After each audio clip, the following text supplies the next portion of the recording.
Recognition and remuneration of village elders, a motion by the Honorable Mwingi Mutuse.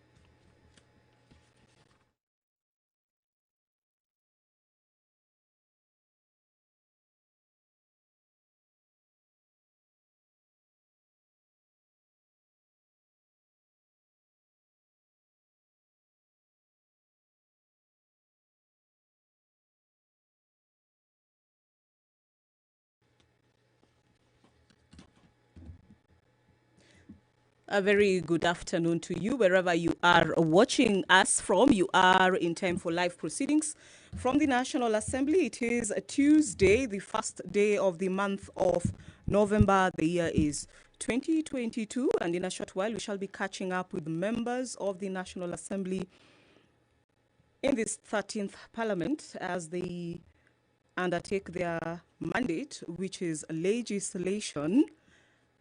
And this afternoon, they shall be considering two motions and a statement on a legislative proposal by two legislators. But first things first, a look at the first matter on the order paper this afternoon. It is a motion on recognition and remuneration of village elders. A motion by the Honorable Mwingi Mutuse, the Member of Parliament Kibwezi West.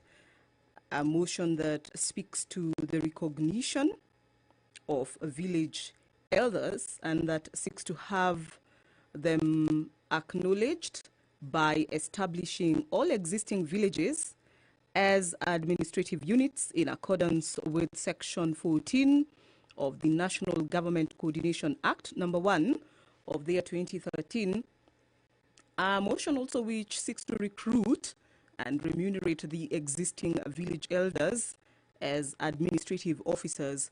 This motion was prosecuted last week, and this afternoon members are expected to make a decision as to what will happen to it.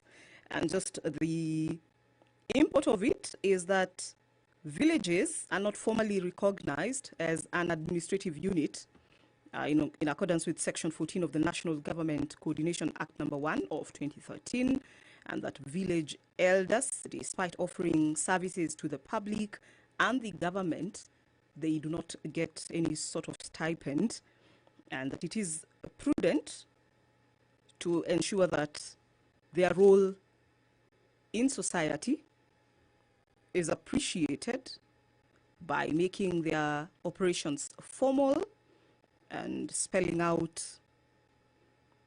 a remuneration package that will support their work at that level. Village elders are part and parcel of communities having existed at that basic level of administration for the longest time, and therefore the Honorable Mwingi Mutuse in his motion argues that it is prudent to have them considered in that kind of manner. The other motion speaks to the formation of a Kiswahili Board of Kenya. It will be conversed in Kiswahili, Kiswahili being a national language. It is sponsored by the Honorable Yusuf Hassan, Member of Parliament Kamukunji. It will be moved through the Committee on Sports, Culture and Tourism. It is a motion that will be moved in Kiswahili, and therefore I will proceed to read it as it is. Ni hoja ya kubuniwa kwa Baraza la Kiswahili la Kenya. Hoja ambayo inataka kutambuliwa kwa kifungu cha 7 cha katiba ya Kenya kinachobainisha Kiswahili kuwa lugha pekee ya kitaifa na pia lugha rasmi pamoja na Kiingereza, na kwamba serikali ina wajibu kulinda, kuendeleza na kukuza matumizi ya lugha ya Kiswahili, lugha inayotambuliwa kulingana na mkataba wa uanzilishi wa Jumuiya ya Afrika Mashariki na vile vile Jumuiya ya Madola, na kwamba Mheshimiwa Hassan katika hoja yake anahoji kuwa mkutano wa 21 wa marais wa nchi za Afrika Mashariki uliridhia Kiswahili kuwa moja ya lugha rasmi za Jumuiya ya Afrika Mashariki na kuwajibisha Tume ya Kiswahili Afrika Mashariki, kwa kimombo East African Kiswahili Commission, kuwezesha kukolezwa kwa matumizi ya Kiswahili katika kanda hii, na kwamba Kiswahili ni moja ya lugha rasmi za Umoja wa Afrika, Umoja wa Mataifa kupitia UNESCO, ambao umetenga kila Julai 7 kuwa siku ya Kiswahili duniani. Na kwa hiyo mbunge huyu anahimiza serikali kupitia Wizara ya Michezo, Utamaduni na Utalii, kwa ushirikiano na vyombo vya kitaifa vya kibinafsi vinavyohusika na uboreshaji wa lugha ya Kiswahili, kuanzisha rasmi Baraza la Kiswahili la Kenya kwa kuzindua mikakati na mbinu, vile vile sera mahususi zinazohitajika kukuza na kuendeleza lugha ya Kiswahili. Ni hoja kutoka kwake mbunge wa Kamukunji, Mheshimiwa Yusuf Hassan. Ni hoja inayotarajiwa bungeni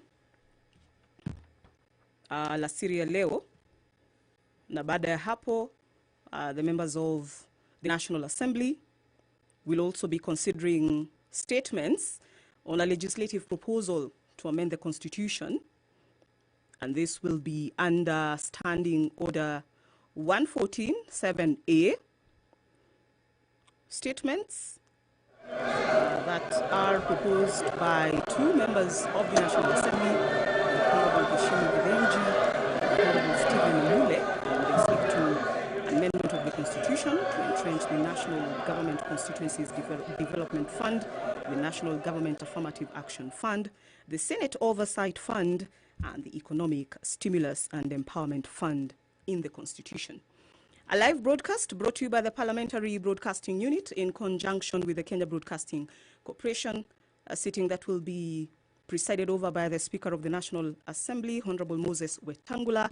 My name is Veresto Mwanga, and on behalf of my colleagues here, including my co-commentator Kamche Menza and Karen Kisila on the sign language interpretation, I welcome you to follow these proceedings. Good afternoon.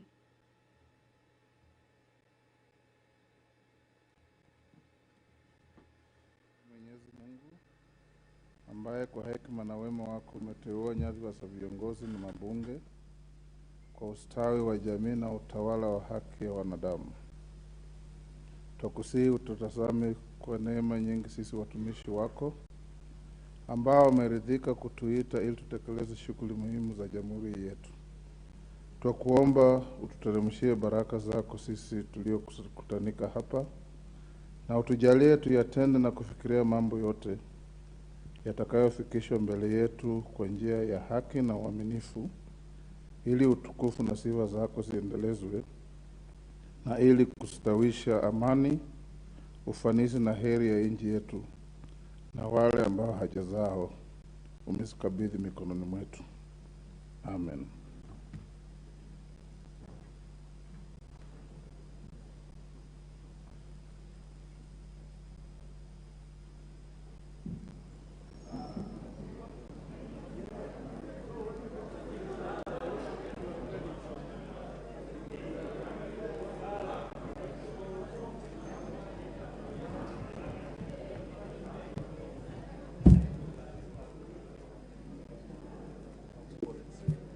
Honorable members, there is quorum to transact business.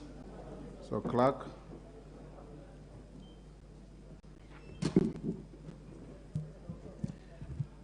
Order number 1, administration of oath. Order number 2, communication from the chair.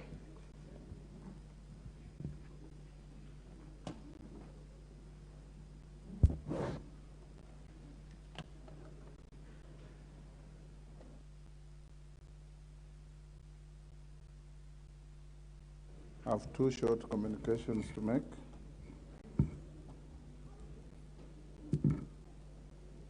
You can take your seats, honorable members.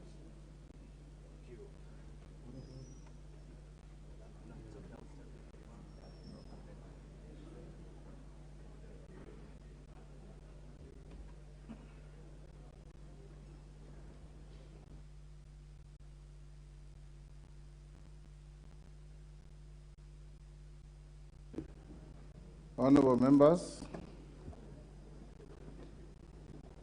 as you are aware, last week the House approved membership of select committees. Consequently, pursuant to Standing Order 179, the Office of the Clerk of the National Assembly issued notification that elections of chairpersons and vice chairpersons of the committees would be conducted on Tuesday 1st, Thursday 3rd, and Friday 4th November 2022. Yesterday, Monday 31st October 2022, I received a letter jointly signed by the leader of the majority party, the Honorable Kimani Ichung'wah, CBS, MP, and the leader of the minority party, the Honorable Opiyo Wandayi, CBS MP, relating to the said elections. In their letter, the leaders sought my intelligence to postpone the elections with respect to the following four committees: the Public Debt and Privatization Committee, the Public Investments Committee on Governance and Education, the Public Investments Committee on Social Services Administration and Agriculture, and the Decentralization Funds Accounts Committee. Honorable members, the leaders of the majority and minority parties wish that the elections be postponed from Thursday, 3rd November 2022 to Thursday, 9th November 2022. The deferment is informed, according to them, by the need to reorganize membership of the said committees and other select committees in line with Standing Order 174, while taking into account the outcome of elections of chairpersons and vice chairpersons of departmental committees and several vacancies that might be occasioned by the elections. Given that the request is bipartisan and was preceded by consultations between the leadership of the majority and the minority parties, I have acceded to it.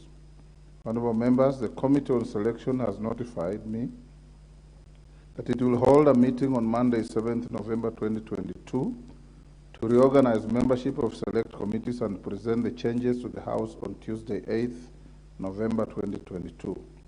It is hoped that the House will approve the changes on Wednesday, 9th November 2022, in order for the affected committees to hold elections on Thursday, 10th November 2022. In this regard, the elections of the chairpersons and vice chairpersons of the four affected committees stand deferred to Thursday, 10th November 2022. I also wish to remind members that all committees of this House are important. No committee is lesser or greater than the other. The vitality of a committee depends on the concerted efforts by the membership and members of that committee to invigorate the committee in its oversight and deliberative roles. I therefore urge honorable members to embrace the respective committees to which they have been appointed and embark on discharging their duties in those committees. The House is accordingly guided. Honorable members, you may take your seats before the next communication.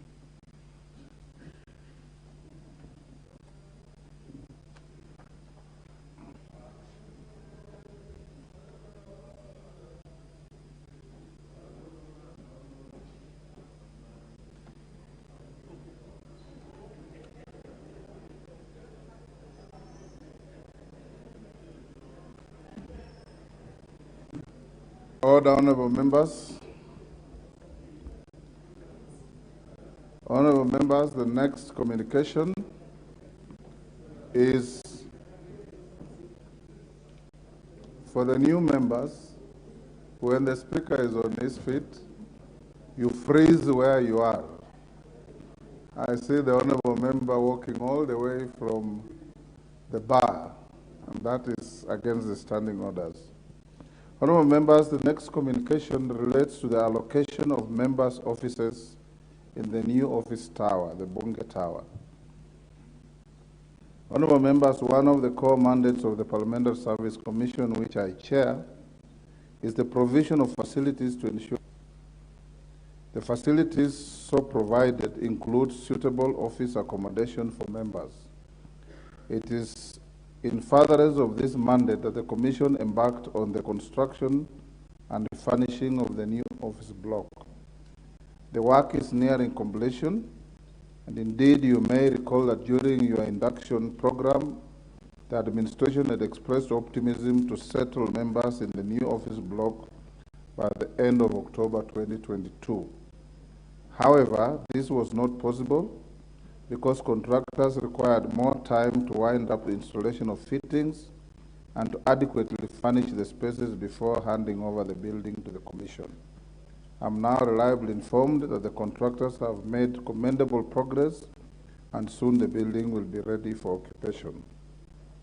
Honorable members, in the allocation of offices between the two houses of Parliament, the National Assembly has been allocated the largest share, being 280 offices out of the total 331 offices.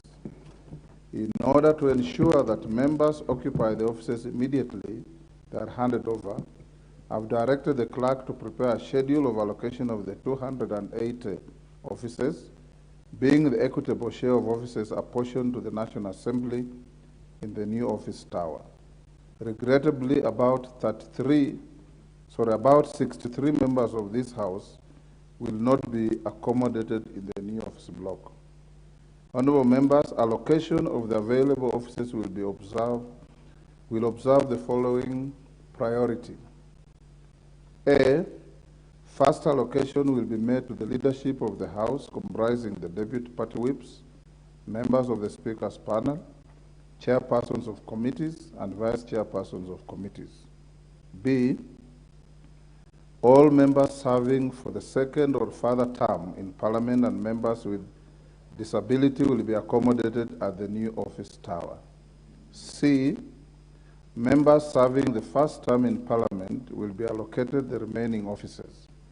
The manner of arriving at which of the members serving a first term will be allocated at the new office tower will be based on the practice used to allocate office space at the Continental House at the beginning of the 11th and 12th Parliament.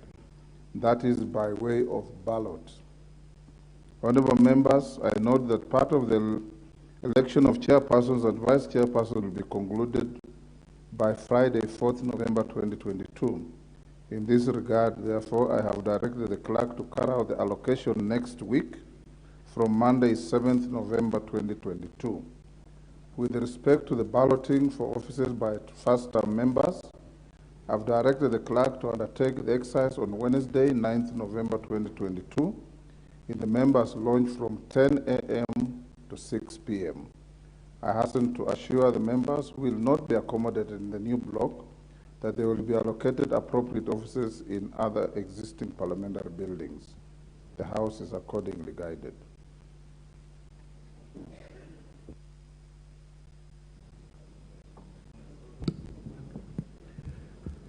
Order number 3, messages.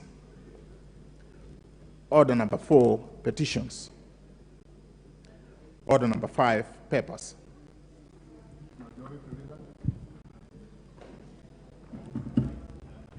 Majority Leader. Honorable Speaker, I beg to lay the following papers on the table of the House today, Tuesday, November 1st, 2022. 1, legal notice number 176 of 2022, relating to the adjustment of rates of excise duty for inflation regulations 2022, and the explanatory memorandum from the Kenya Revenue Authority. And 2, legal notice number 177 of 2022, relating to the adjustment of rates of export levy for inflation regulations 2022, and the explanatory memorandum from the Kenya Revenue Authority. Thank you, Honorable Speaker.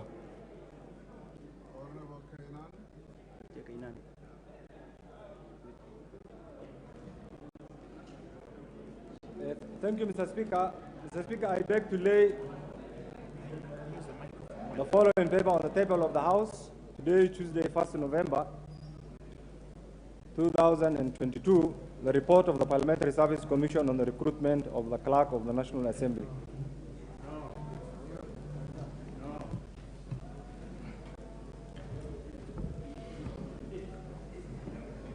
Order number 7, questions. Order number 6, notices of motion.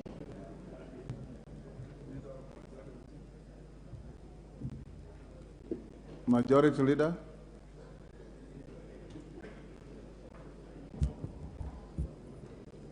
Honorable Speaker, I beg to give notice of following motion that this House adopt session of paper number 3 of 2021 on the National Action Plan on Business and Human Rights laid on the table of the House on 21st September 2021. Next, Honorable Kainan. Thank you, Mr. Speaker. Mr. Speaker, I beg to give notice of the following motion, the appointment of the Clerk of the National Assembly. That taking into consideration the recommendation of the Parliamentary Service Commission and its report on the recruitment of the Clerk of the National Assembly laid on the table of the House today, Tuesday, 1st November 2022, and pursuant to the provisions of Article 128(1) of the Constitution, this House approves the appointment of Mr. Samuel Njoroge as the Clerk of the National Assembly. Thank you, Mr. Speaker. Next, Honorable Member for Dagoretti South. Kiaria.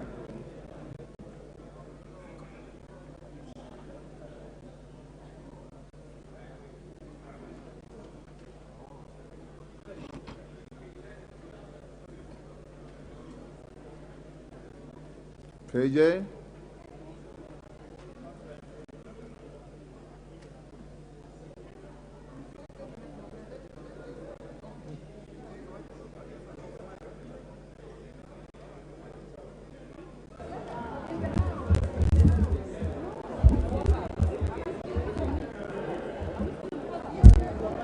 Order, honorable members, the conversations are too loud. Mr. Speaker, I do appreciate this opportunity, and I rise to give a notice of motion to the House.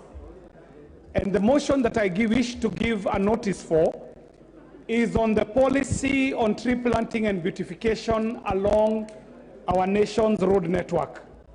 Mr. Speaker, I wish to give this notice that aware that Article 42 of the Constitution accords every person the right to a clean and healthy environment, and that Article 69(1)(d) also mandates the state to encourage public participation in the management, protection, and conservation of the environment, and further aware that deforestation is one of the main contributors to climate change, and noting that Kenya has not been spared by the effects of global warming and climate change as a result of deforestation, among other aspects, and also aware that the road network in the country currently stands at approximately 177,800 kilometers, with a development rate of around 600 kilometers per annum, and deeply concerned that there has been persistent destruction of trees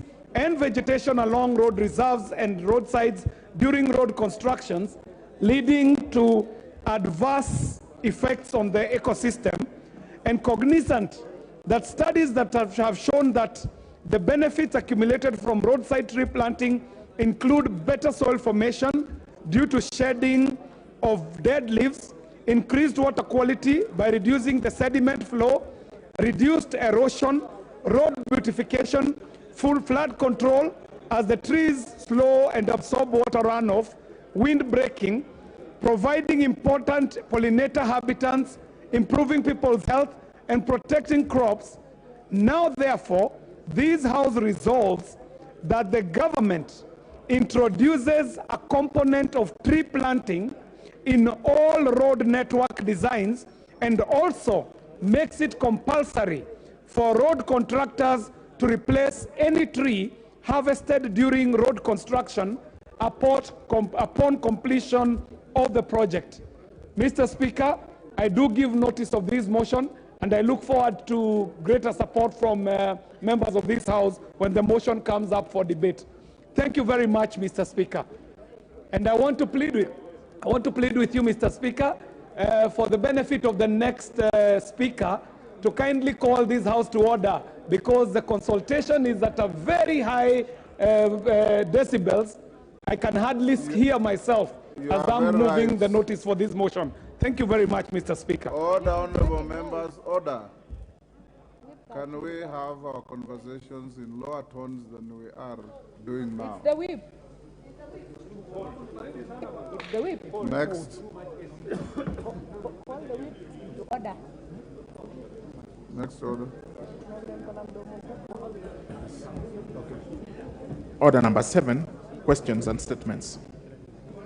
The honorable member for Kaspool, the Honorable Charles Were, to make a personal statement. Can you give the Honorable Were the mic? There you are, Michael. Thank you, Honorable Speaker. Pursuant to Standing Order 44.2E, I wish to make a personal statement regarding an anonymous Twitter account impersonating me. Honorable Speaker, it has come to my attention that there's a Twitter account by the hand at Honorable Ongondo impersonating me and purporting to spread information in my name. This account has amassed thousands of followers and made over 100 tweets. It is of great concern that people, including members of this House, face the same challenges on the fake accounts in various social accounts. These activities on the social media range from peddling propagandas to disinformations, and this staining one's character and names. Honorable Speaker, the Twitter has a stringent impersonification policy that provides that the Twitter accounts that pose as another person, breeds, brands, or organizations in a confusing or deceptive manner may be. There is a point of order. What's out of order, Honorable Ruku?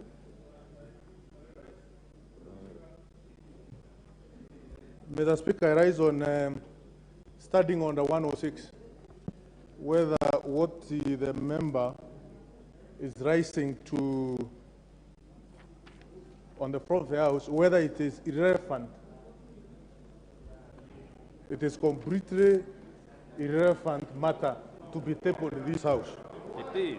Honorable Ruku, you are out of order. The member sought order. Honorable Ruku, the member sought to make a personal statement. And when you say it's irrelevant to what? Thank you, Speaker, for assisting. You know, that's the act of a monocourt. Honorable Speaker, the tweet has a stringent impersonification policy that provides that Twitter accounts that pose as another person, brand, or organizations in a confusing or deceptive manner may be permanently suspended under Twitter's impersonification policy. It provides that you may not impersonate individuals, groups, or organizations to mislead, confuse, or deceive others, nor use a fake identity in a manner that disrupts the experience of others in the Twitter. Honorable Speaker, despite reporting this grave matter to Twitter management as well as head of cybercrime security section with the DCI, the account is yet to be pulled down from the social media platform. In spite of the measures put in place to caution users, many people are being dumped and others unknowingly retweeting and spreading fake news. Honorable Speaker, this House is called the August House for a reason. As a reminder, state officers are expected to behave professionally and ethically. These fake Twitter accounts create the wrong impression. This account's sole intention is to impersonate me and spread misinformation. I urge members of the public to desist from this engagement with this account and note that I distance myself from the contents of the said account. Thank you, Honourable Speaker. Thank you, Honorable Were. Being a personal statement is not subject to any debate or referral to any committee. Next order. Order number 8, motion, recognition and remuneration of village elders. Question to be put. Order, honorable members. This motion at order number 8, order, Honorable Makau. This motion was debated and concluded, so it is now for just putting the question. That are aware that, I now put the question, honorable members, that are aware that there have been village elders in every village in the Republic of Kenya, cognizant that the village is not formally recognized as an administrative unit in accordance with Section 14 of the National Government Coordination Act number 1 of 2013, noting that despite the said village elders offering services to the public and the government, they are not remunerated contrary to Article 41 of the Constitution on Fair Labor Practices. Further noting that in accordance with Section 14 and 15 of the National Government Coordination Act number 1 of 2013, the Cabinet Secretary in charge of Interior and Coordination of National Administration, in consultation with the President and the Public Service Commission, have the power to establish national government administrative units and appoint administrative officers to serve under those units, recalling that Article 10(2)(b) of the Constitution binds state organs and state officers to uphold human dignity, which includes the remuneration for work done, noting that village elders have existed for many years and interact with the wananchi at the lowest level, hence their recognition is in public interest and their remuneration has been long overdue. This House therefore urges the national government through the Ministry of Interior and Coordination of National Government to 1. Establish all existing villages as administrative units in accordance with Section 14 of the National Government Coordination Act number 1 of 2013, and 2. Recruit and remunerate the existing village elders as administrative officers. As members of that opinion say aye. Will those of the contrary opinion say nay? The ayes have it. Next order. Order number 9, special motion, appointment of the Clerk of the National Assembly. Honorable Kainan. Bring the report.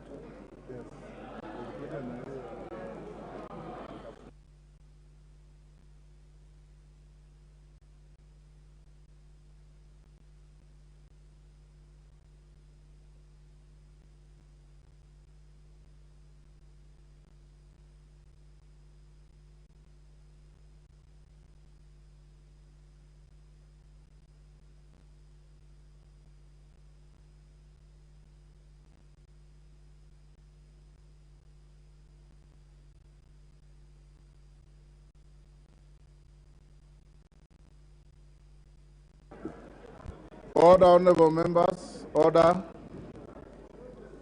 Honorable members, I need to guide the House as follows.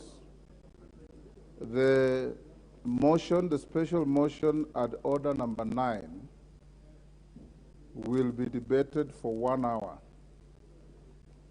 After that, I believe the member for Matungulu, the Honorable Stephen Mule, and the member for Gishugu, Honorable Gishimu Girinji, are in the House. In our communication last week, I informed the honorable members and the House that there is a bill or a proposed bill to amend the Constitution. And as you know, a bill to amend the Constitution cannot be amended once it has been tabled and is put to debate. So what we are going to do this afternoon and probably tomorrow is akin to public participation, although the bill will still go to public when it's published. Members will be given an opportunity to ventilate as much as you possibly can on the proposed bill before publication, so that the proponents of the bill can pick your views as they prepare for the official publication of the bill. They may very well, after hearing the whole House, be able to amend or change the structure of their bill so that when it comes to the House, it can then sail through in accordance with the provisions of the Constitution and the rulings of the High Court and the Supreme Court, that bills to amend the Constitution must be passed as they come, as they are, or be rejected as they are. Honorable members will now allow the Honorable Canaan. I'm told the documentation will be here in the next 7 minutes. Since we have 1 full hour, you can start moving your motion. And then thereafter, after 1 hour, that is by exactly 4, we will close the debate, put the question, and then go to the Mule Gishimu bill, draft bill.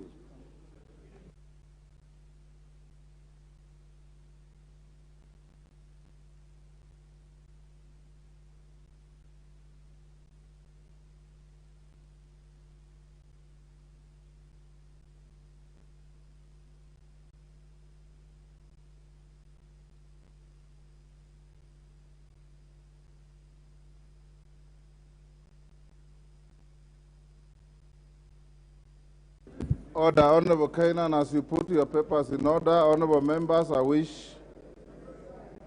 Order, honorable members. Order.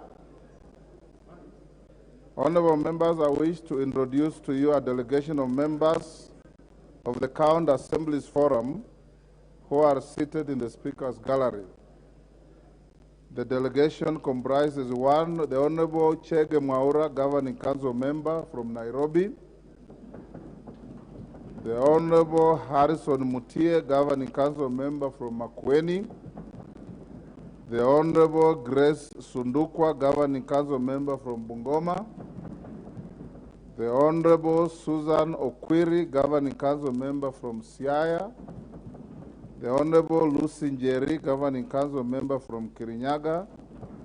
And the Honorable Amina Leila, Governing Council member from Laikipia.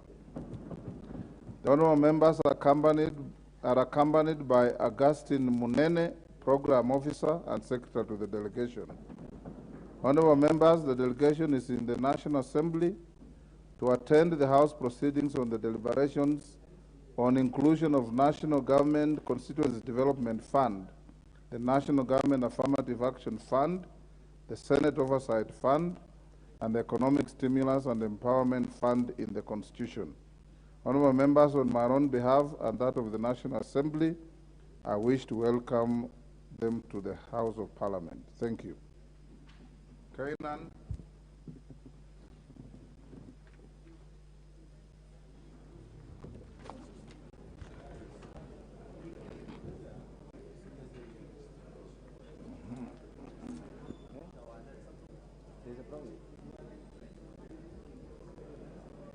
Thank you, Mr. Speaker. Mr. Speaker, I beg to move a motion on the appointment of the Clerk of the National Assembly, that this House, taking into account the recommendation of the Parliamentary Service Commission and its report on the recruitment of the Clerk of the National Assembly laid on the table of the House, today, Tuesday, 1st November 2022, and pursuant to the provisions of Article 128(1) of the Constitution, this House approves the appointment of Mr. Samuel Njoroge as the Clerk of the National Assembly. But Mr. Speaker, let me say this from the onset.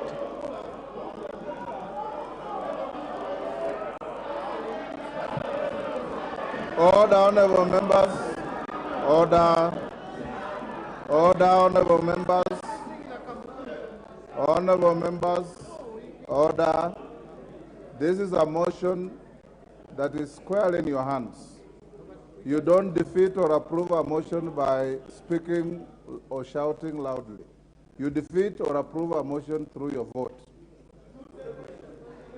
Let the motion be moved, then you can vote on the motion. So I want to urge honorable members, and I've noticed the members who are speaking at the top of their voices, don't invite the chair to take any unnecessary disciplinary matters. Order, honorable members, order. Order, honorable members, however emotive the matter may be, I encourage you to observe absolute decorum in the House. Let the motion be moved, be seconded, and each one of you who wants to speak to it in support or in opposition will be given an opportunity to do so. Eventually, you will vote on this motion to approve it or to defeat it. It's all within your hands. But we will have none of those unnecessary loud protestations or speeches or noises. I encourage you to observe decorum in the House. This is your House, and the rules are made by yourselves, and they must be observed by yourselves. Thank you, Mr. Speaker. Mr. Speaker, from the onset, let me clarify this, that I am here as a messenger. I want you to get this. I am here as a messenger of the Commission. The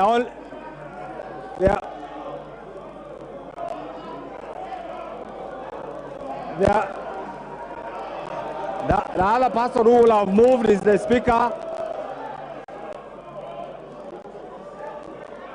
The other person who will have moved is the Speaker, who is the chairman of the Commission. And the Speaker can't come here, and therefore I'm doing it on his behalf. Mr. Speaker, the mandate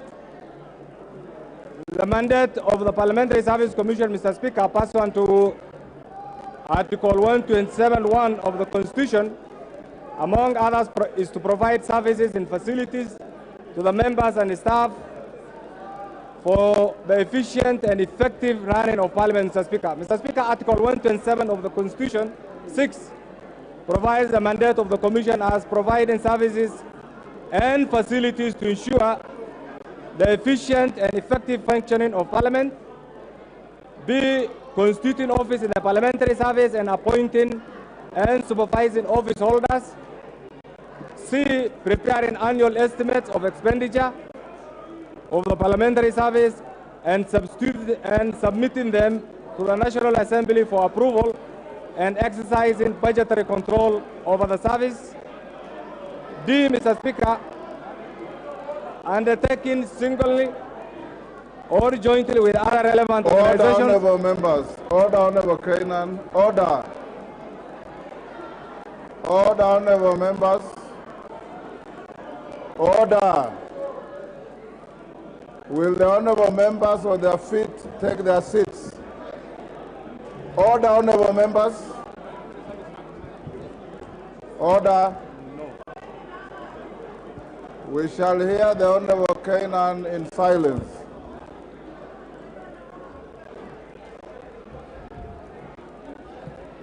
Mr. Speaker, I just want to request the members, I am the messenger on behalf of the Commission, on behalf of the Speaker, who is the chairman. Mr. Speaker, don't hit the messenger, go for the message. Mr. Speaker, C is performing other functions necessary for the well-being of the members and staff of Parliament, or as prescribed by national legislation. Mr. Speaker, Article 127(2) and 3 provides for the composition of the Commission. Mr. Speaker, the chairman is the Honorable Moses Wetangula, the Speaker of the National Assembly. The vice is the Honorable Naomi Shaban, the Honorable George Kaniri, yours truly, the Honorable Aaron Cheriot, the Honorable Ben Mumanyi, the Honorable Rachel Ameso, and Jeremiah Nyegenye, who is the clerk of the Senate. and Secretary to the Commission. Mr. Speaker, the recruitment of the position of the clerk, Mr. Speaker, of the National Assembly. Mr. Speaker, the position of the clerk of a house is an office in the Parliamentary Service Commission established under Article 128 of the Constitution. Mr. Speaker, the immediate former clerk of the National Assembly, Mr. Michael Sialai, who is our High Commissioner to Namibia, was appointed on 27 March 2017, having served in various ranks in the service. Mr. Speaker, the retirement age of our staff in the Parliamentary Service Commission is 60 years, and Michael Sialai was due to retire on 25th May 2021, having attained the age of 60 years. However, Mr. Speaker, on 4th May 2021, the National Assembly considered a report from the Parliamentary Service Commission and resolved as follows. Pursuant to the provisions of Article 127(6)(b) and Article 128(1) of the Constitution, Mr. Speaker, in furtherance of the resolution of the Parliamentary Service Commission of 7th April 2021, this House approved the appointment of Michael Sialai as a clerk of the National Assembly on contractual terms, Mr. Speaker, with effect from 26 May 2021 and ended on 31st July 2022, barely some few days, Mr. Speaker, before the election. C, Mr. Speaker, calls upon the Commission to commence the process of recruiting a new clerk of the National Assembly not later than Honourable members, order. February 2022, so as to ensure a smooth and seamless transition, Mr. Speaker. Mr. Speaker, due to the impending end of the contract of the incumbent, Mr. Michael Sialai, on 31st July 2022, as well as the resolution of the Assembly to commence the process, and Mr. Speaker, I want to emphasize, this was the resolution of this very House, Mr. Speaker, to commence the recruitment of the new clerk not later than February 2022, so as to ensure a smooth and seamless transition. The Parliamentary Service Commission advertised for the position of the clerk of the National Assembly in two dailies, Mr. Speaker, two daily newspapers with a national circulation, that is the Nation newspaper and the Standard newspaper, and the website of the Parliamentary Service Commission on February 4th, February 2022. A copy of the advertisement, Mr. Speaker, is attached. The closing date, Mr. Speaker, of the application was 21st February 2022. Order. Order, honourable members. Order. Order, Honourable Faith Gitao and your team. Order, honourable members. Honourable members, order. Honourable Osoro, you are the whip. Can you take your seats? Honourable members, will all the honourable members on their feet take their seats? Honourable Mulyungi, you are out of order to be walking across the House while the Speaker is on his feet. Honourable members, order. I want to invite you, honourable members, to acquaint yourselves with the Standing Order 107A. Order, honourable members. The Honourable Woman Rep for Mombasa. The Honourable Woman Rep for Mombasa, I see that again, and I will tell you to stay out until the end of the day. And being a first-timer, it is not very encouraging for you to do what you are doing. Honourable members, I've told you very clearly. Order, honourable members. Order, honourable members, particularly our new members, need to learn from the older members. But when you see, you know, when I sit here and I see veterans like the Honourable Mbandi, keeping a stoic silence and struggling to listen, and new members who ought to be learning the ropes of how to debate in this House, are doing what I saw the member from Mombasa County do is very wrong. I want to encourage you members. Everybody has an opinion on every matter. Matters in this house are resolved through a vote. And each one of you has the power, the capacity, and the right to vote the way you want. Once the matter is debated, you will vote.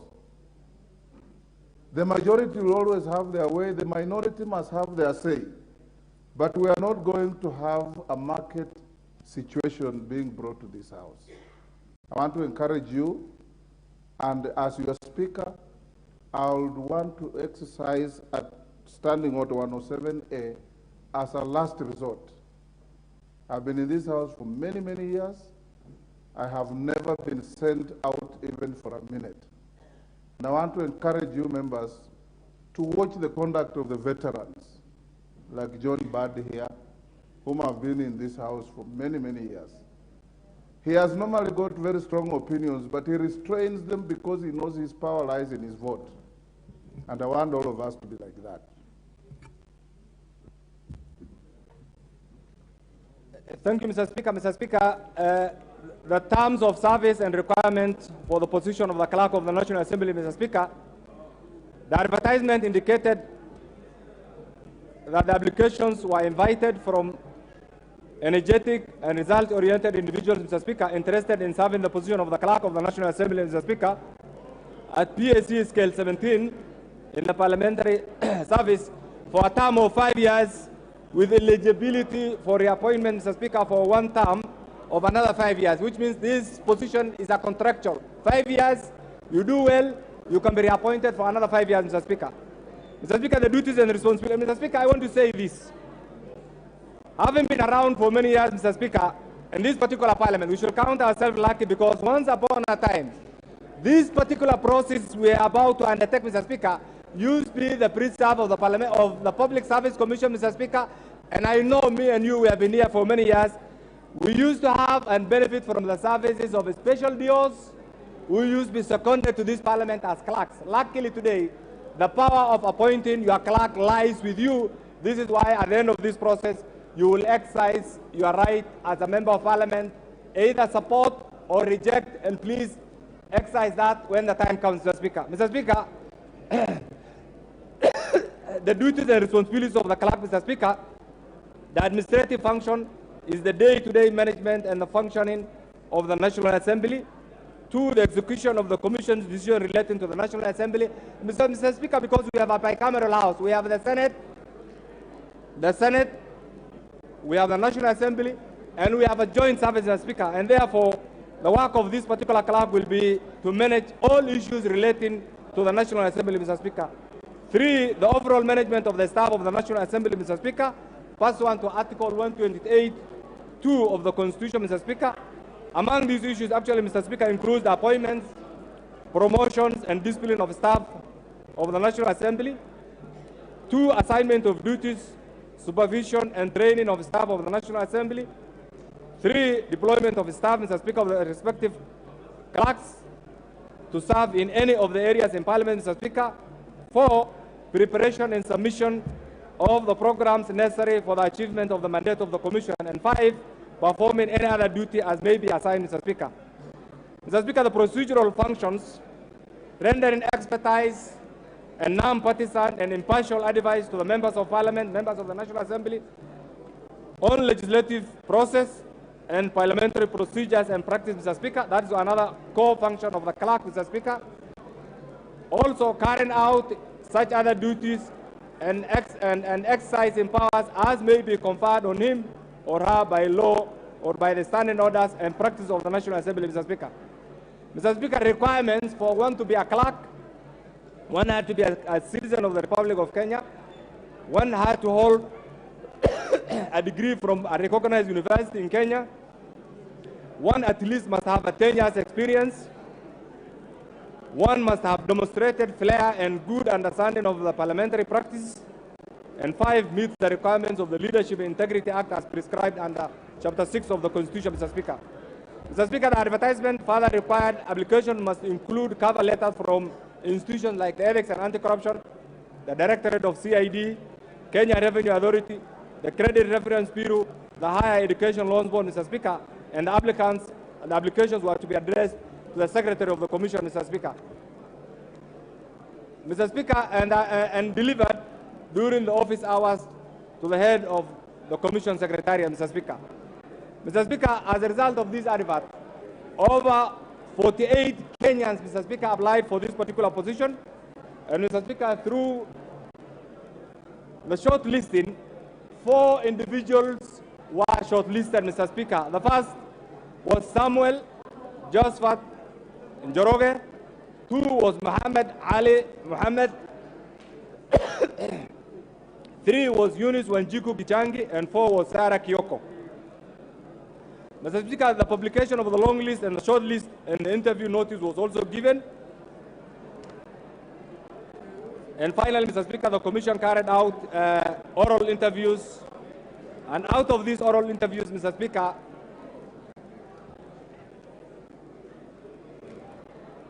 individuals were scored, and I've already stated actually the Commission under your chairmanship went through the shortlisted, invited the shortlisted individuals, took them through the interview, Mr. Speaker, on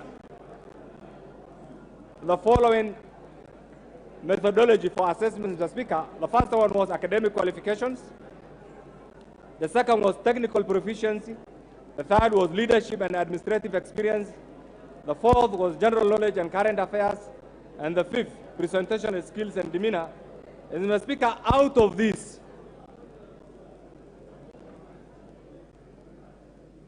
and Mr. Speaker, I will say this. The Parliamentary Service Commission, Mr. Speaker, pursuant to the 2010 Constitution, Mr. Speaker, is one of the Chapter 15 Constitutional Commission, Mr. Speaker. And this is as a result of what the framers of the current Constitution actually had in mind when they thought of separations of one of the key institutions, actually, Mr. Speaker, in our governance structure, that's the legislature, in having its own commission, Mr. Speaker. Mr. Speaker, as a result of this, we have come up with a number of legislations, and I want really my colleagues to listen to this. We have the Parliamentary Service Act, Mr. Speaker, which is a product of this House, and that particular bill, that particular act, was a bill that I moved, and when I was moving, Mr. Speaker, and today is in use, the whole House, the whole outside there, everybody was up in arms, but today, luckily, is one of our day-to-day operations, Mr. Speaker. Mr. Speaker, equally, we also have the National Honors Act, Mr. Speaker, which again, U.S. truly moved, and today is one of the acts again at our disposal, Mr. Speaker. Mr. Speaker, as a result of this, the individuals were graded. Samuel Njoroge, Mr. Speaker, got, and I'm sure you have this, 87.14. Muhammad Ali got 76.79. Eunice Wanjiku Gichangi got 76.43. Sarah got 75.18, Mr. Speaker. And Mr. Speaker, based on the foregoing, the Parliamentary Service Commission resolved to have Samuel Njoroge to be appointed to the position of the Clerk of the National Assembly for a term of 5 years. It's contractual. It's 5 years. It's not permanent and pensionable. 5 years. If he performs well, Mr. Speaker, he is eligible for another 5 years, Mr. Speaker. And therefore, pursuant to this, pursuant to Article 128(1) of the Constitution, Samuel Josephat Njoroge is being recommended to the National Assembly for approval as the Clerk of the National Assembly. Mr. Speaker,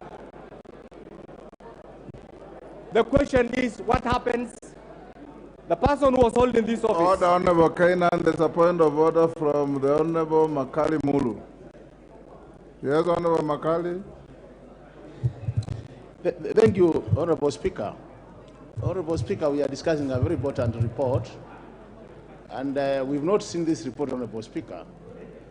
May I seek for your indulgence that we get this report so that we can make reference to the report? Thank you, Mr. Speaker. Can you circulate the report? You said it will be... I'm told the report is available, Honorable Makali. Kainan.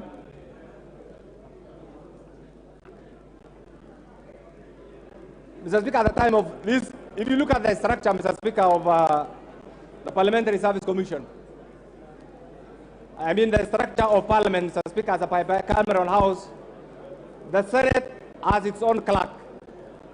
The clerk of the Senate has 2 deputies. Equally, the clerk of the National Assembly, Mr. Speaker, has 2 deputies. And therefore, the person who was acting the position of the clerk reverts back to the original position of being deputy clerk. And therefore, that person has not been sacked, or that person has not been suspended. That person continues to be part of the parliamentary service, Mr. Speaker. Mr. Speaker, by a copy of the application letter, the job application forms and curriculum vitae of Samuel Njoroge are in circulation, Mr. Speaker, and therefore the Commission, pursuant to the provision of Article 128(1) of the Constitution of Kenya, Mr. Speaker, the National Assembly notes the reports of the Commission and approves the appointment of Samuel Josephat Njoroge as the clerk of the National Assembly, Mr. Speaker.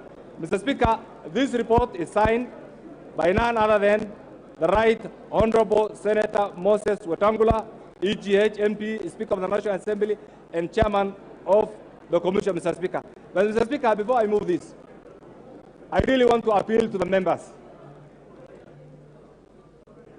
that the 4 individuals who were interviewed are all competent, highly qualified, but out of the interview, out of the due process, Josephat Njoroge emerged the best, and I really want to appeal to you to support him. Mr. Speaker, I beg to move this and ask the Honorable Chepkonga, Samuel Chepkonga, to second, if he's around. Thank you, Honorable Speaker. Honorable Speaker, I beg to second this motion. Mr. Speaker, as you know, I was a commissioner with Parliamentary Service Commission as an independent commissioner representing the people.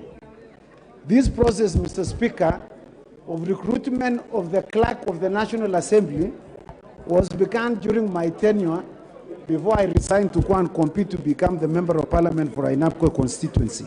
Mr. Speaker, sir, I would not want to repeat what the Honorable Kainan has said. Order, Honorable Mawade. I see you are extremely mobile in the House. But there are people who are campaigning here, Mr. Chairman. Honorable Mawade. Mr. Speaker. Member, you know, this is not a campaigning chamber. This is a debating chamber, Speaker. Honorable Mawade, I have noticed you are extremely mobile in the House. Absolutely. And you are disturbing the tranquility of the House. I order you to take your seat. Mr. Speaker, can I request you, would I be in order that you invoke standing order number 106A against Honorable Mawade, who is interfering with this side of the House? He's supposed to be sitting on the other side. Go on to second the motion. Mr. Speaker, sir. Mr. Speaker, he's not a pastoralist. You know he's not a pastoralist, Mr. Speaker. Mr. Speaker, you know this House donated to the Parliamentary Service Commission the process of recruitment Honorable of a clerk. Chepkonga. Yes, Honorable Senior Counsel Tienda Molo. Give Honorable Tienda Molo the mic. Give me an. Thank you, Mr. Speaker. Mr. Speaker, I have no doubt, and I did not intend to interrupt the Honorable Chepkonga, who I know very well as a senior standing member. But, Mr. Speaker, there is a matter that is disturbing my conscience. Mr. Speaker, I have no doubt on your impartiality and that you can dispassionately remove yourself from a report that you have signed recommending. But, Mr. Speaker, is it in order for you, having signed for the PSC, to preside over this debate? Wouldn't it perhaps be better to allow space for your deputy or somebody else to listen to the members ventilating, so that we do not get to a situation, Mr. Speaker, where some members, not knowing the standing orders, might start attacking the person who made the recommendation, not knowing that now here you are sitting as Speaker, not as the Chair of PSC. Thank you, Mr. Speaker. Honorable Chepkonga, the Chair is studiously impartial. The Chair has no vote in this House. And at the end of the debate, you will cast your vote without any reference to the chair. I see absolutely no problem whatsoever, howsoever. Carry on, Chepkonga. Thank you, Honorable Speaker.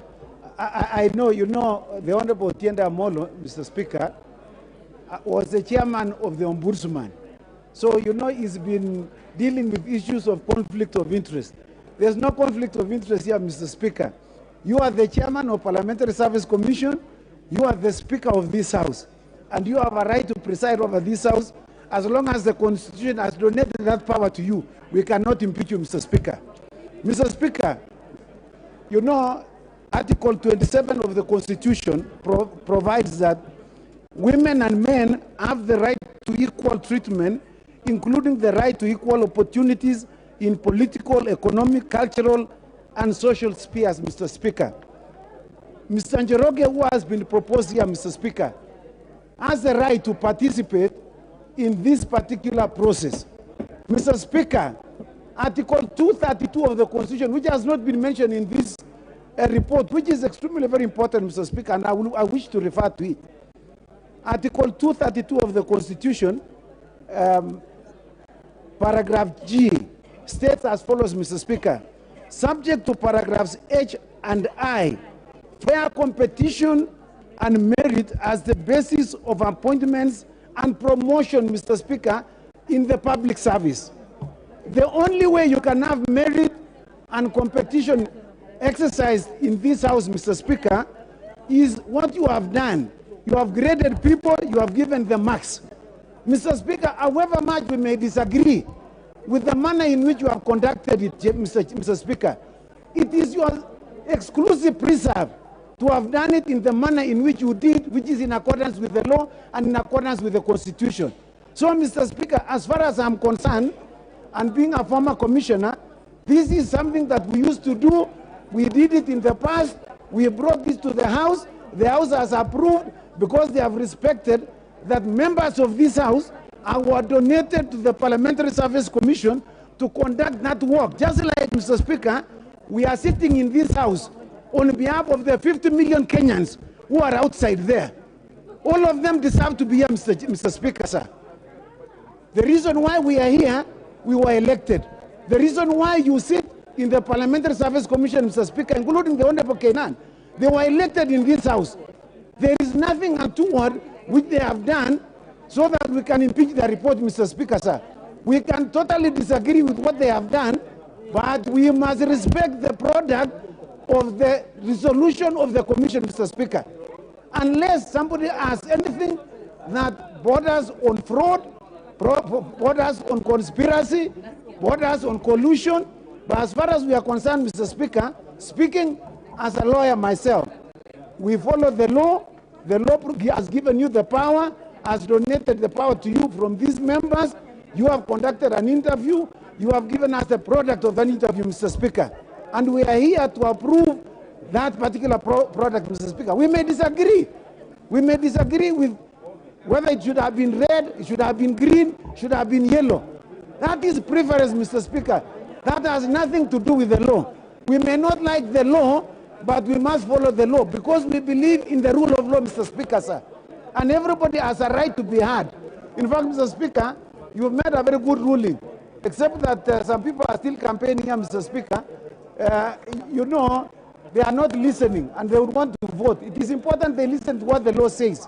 And so, Mr. Speaker, I just like to say that the product of the Parliamentary Service Commission must be supported. And I therefore second. I thank you, Mr. Speaker. Order, honorable members. Order. Order, honorable members. I now propose the question, which is that taking into consideration the recommendations of the Parliamentary Service Commission in its report on the recruitment of the Clerk of the National Assembly, laid on the table of the House today, Tuesday, 1st November 2022, and pursuant to the provisions of Article 128(1) of the Constitution, this House approves the appointment of Mr. Samuel Njoroge as the Clerk of the National Assembly.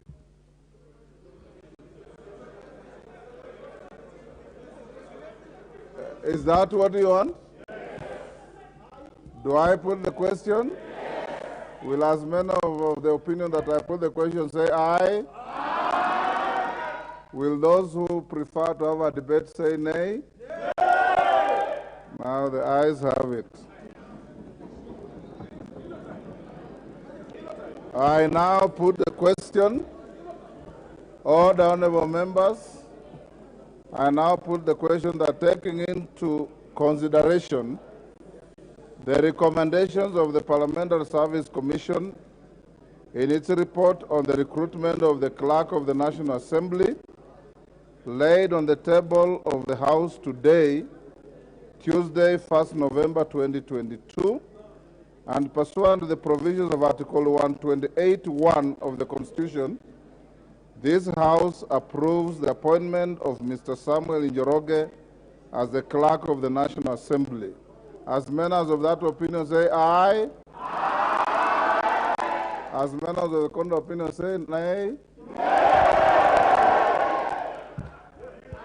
That it is the order. It is difficult to discern. I will put the question again. Will as members of that opinion say aye? Will as members of the contrary opinion say nay? The ayes have it.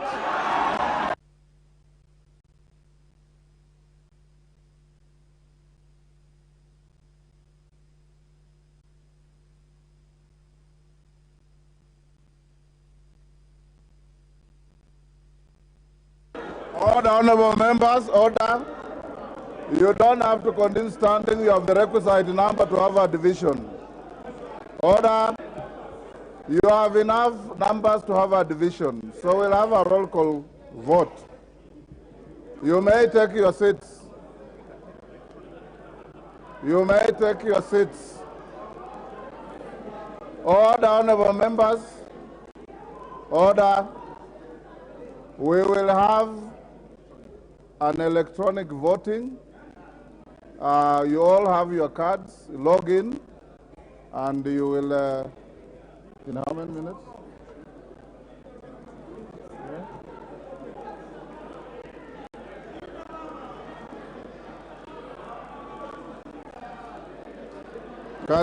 Can we have the bell ring for the next 5 minutes?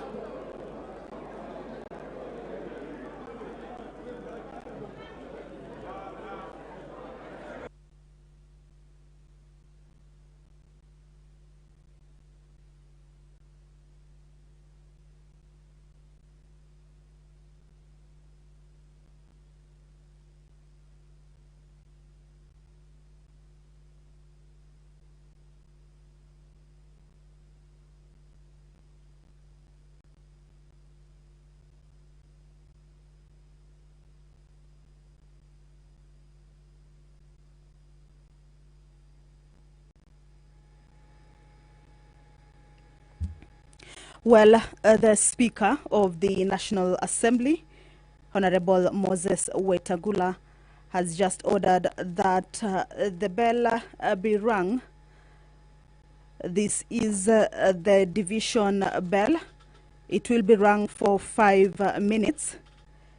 A division that has been brought by the disagreements by the members of the House or between the members of the House, that the appointment of the Clerk of the National Assembly, the name that has been forwarded to the National Assembly, there has been a disagreement between two sides of the House, with one side adopting or approving the report of the Parliamentary Service Commission on the appointment of the Clerk of the National Assembly, that is Mr. Samuel Njoroge, as the Clerk of the National Assembly.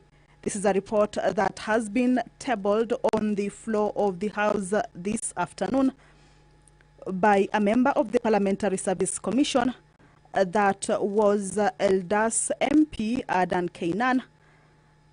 that brought to the attention of the members of the National Assembly over the agreement by the Parliamentary Service Commission to appoint Mr. Samuel Njoroge as the clerk of the National Assembly. Adan Kainan indicating that 48 Kenyans applied for this particular position that was advertised in two dailies, that is the Daily Nation as well as the Standard newspaper, advertising a vacancy in the speaker, in the clerk of the National Assembly position following the end of term for the former clerk of the National Assembly, Mr. Michael Sialai. There was a vacancy in that position that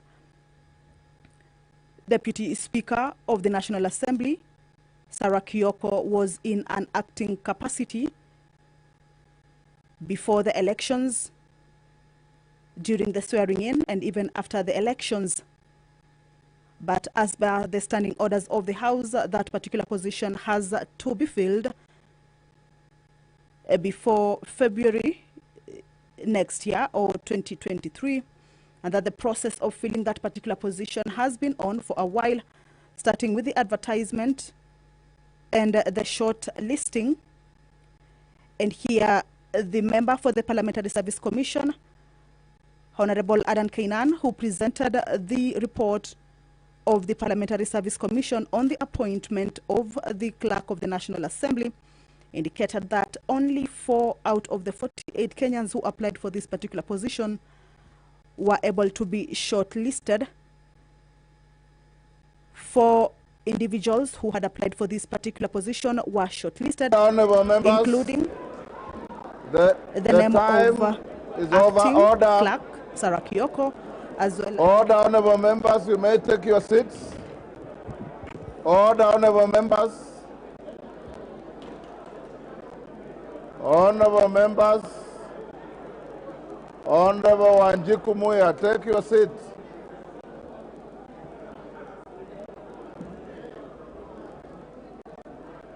Order, honorable members, will you take your seats?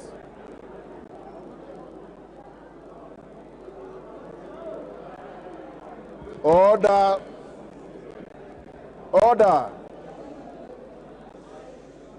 Order, honorable members. Order.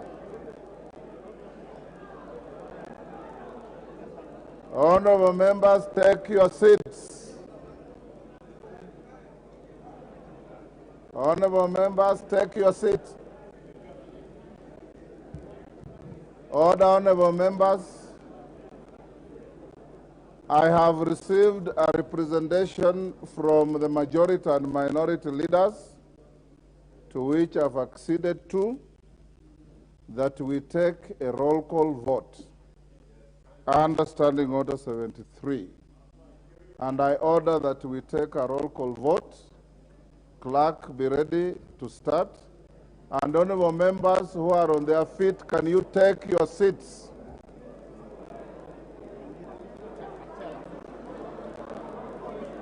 Order, honorable members.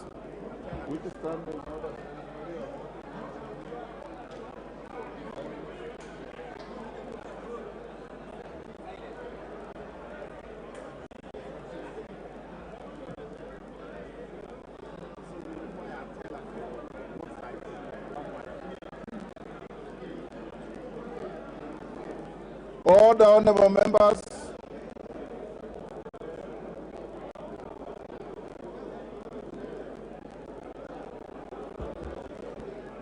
The majority and minority leaders, can we have your tellers? Can we have your tellers?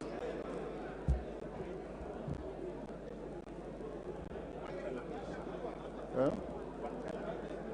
Honorable Wandai, can I have your teller?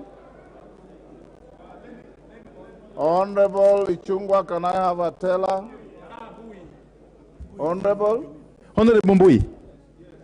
Honorable Robert Mbui and Honorable Dr. Bukose. Dr. will be the Bukose. tellers. Honorable members, I need not remind you of Standing Order 76. During voting, you maintain decorum. I want to see every member taking their seats. I want all the voting to go on. Honorable Koyo from Horoni, will you take your seat?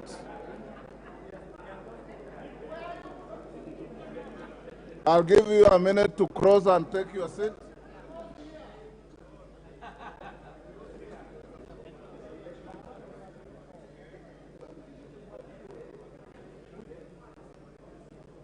Honorable members, take your seats.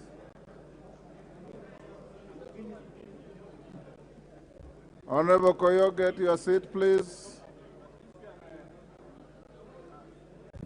Honorable members, now this is your opportunity to exercise your authority to vote for or against the motion.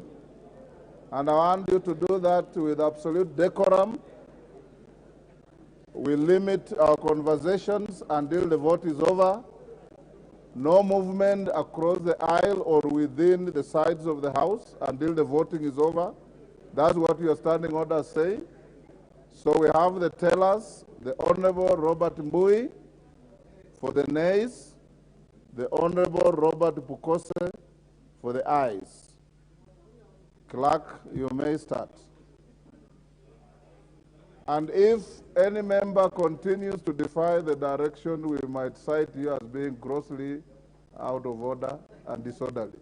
We don't want to do that to any member.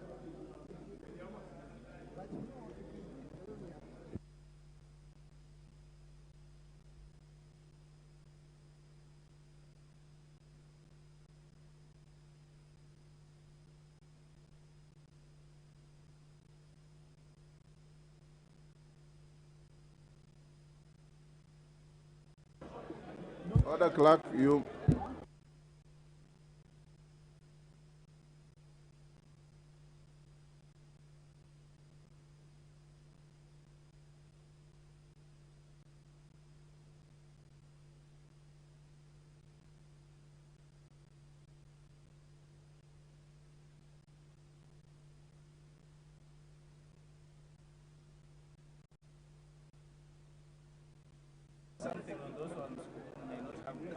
We are not using cards. It's a roll call. Yes. When you call.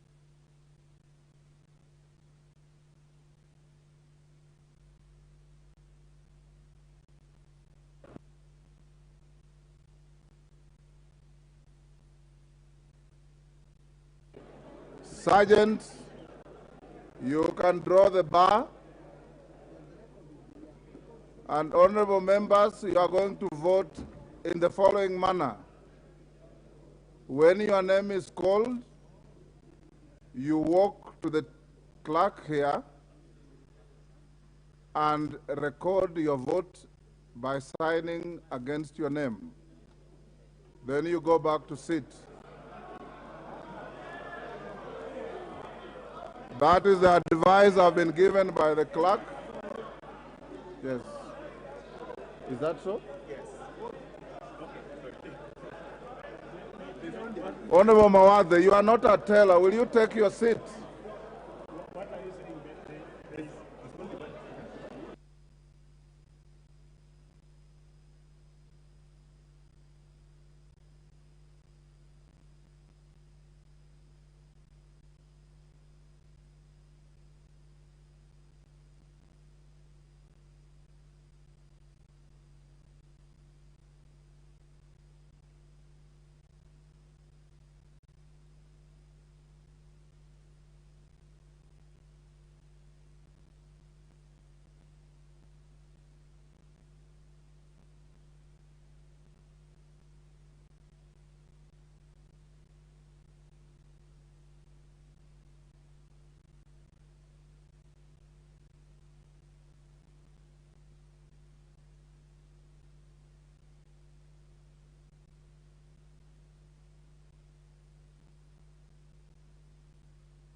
Order, honorable members. Order.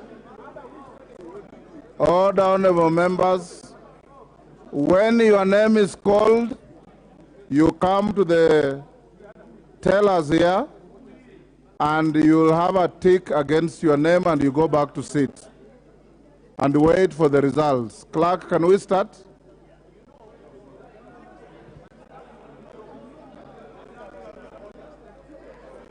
Can you start?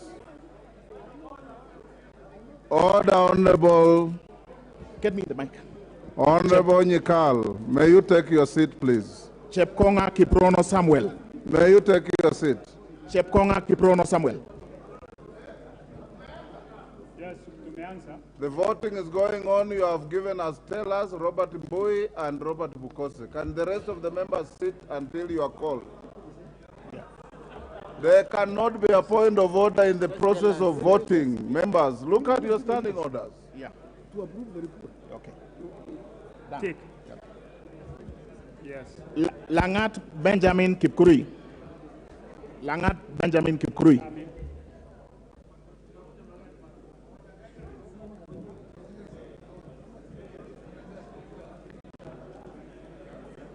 Just say yes, no, abstain. Yes. Yes. Yes. Members, you wanted a roll call? We have a roll call. So Kitany Marianne Jebet.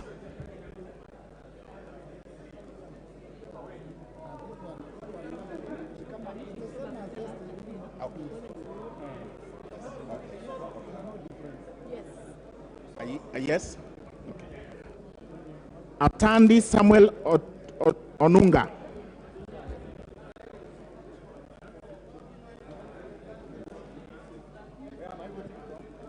Just declare. We need it.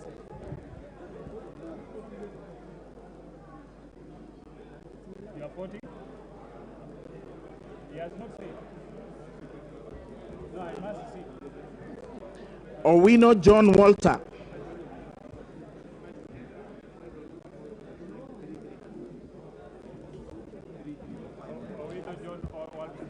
Owino John Walter. Mrembo Irene Njoki. Shurie Abdi Omar.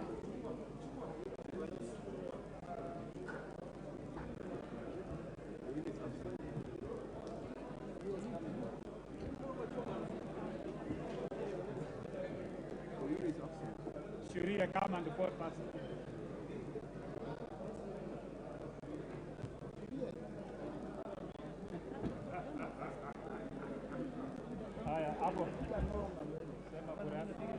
Yes. Thank you.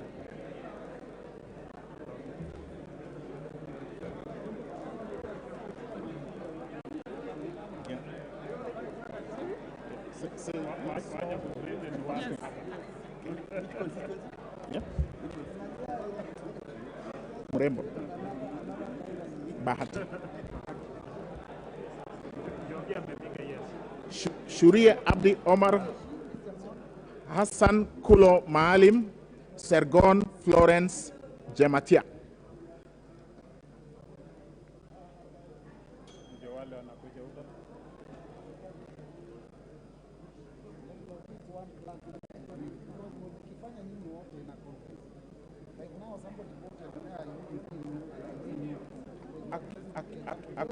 Accuracy.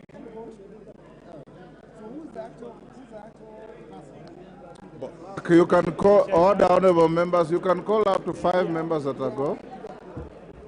Yes. You are voting? Yes. Yes. Both of them, yes. Amesema yes. For speaker. That is honorable. Kulo. Are you voting yes Kulo. or no? Yes, yes. You're confusing us. Huh? No, it's yeah. Pardon? Just okay. Yeah, please. Yeah. Thank you. Okay. Yeah, please vote. As once you have voted, Honorable you Kulo. go and take your seat. Yes or no? Yes. Okay. Honorable Jamatia? Yes. Kandie Joshua Chepiegon. Kipkoros Joseph Makilap. And Kamuren Charles. they are illiterate, so they must consult. I'm their agent.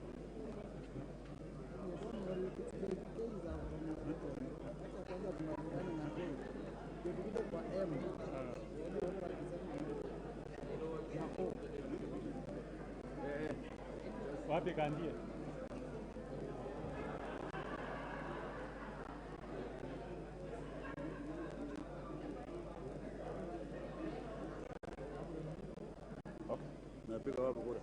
You say yes, no, abstain.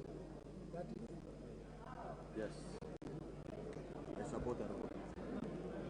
Maklap. So umeona? Honorable Kamuren. Yes, yes, yes. Yes? Yes. Wapi kandia? Kandia is not there. Okay. Koech Nelson.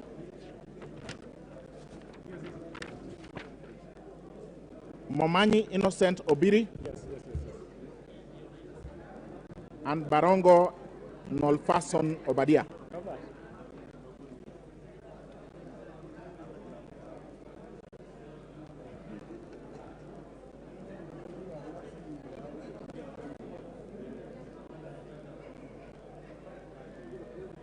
Yep.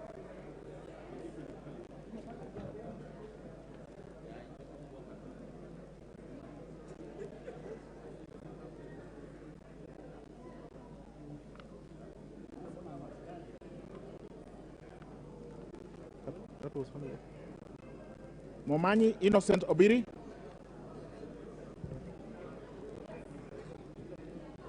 Alpha Miruka Ondieki. Linet Chepkorir. Kilel Richard Cheruyot.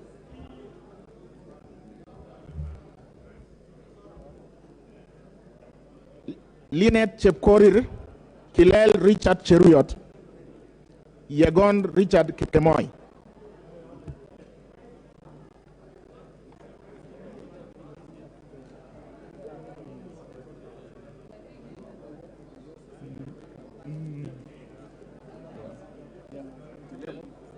Yes, no. Yes. Kilele? Yeah.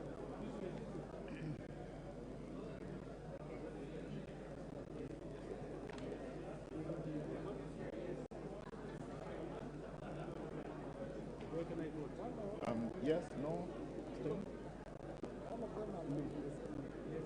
No. Yegon. Yegon.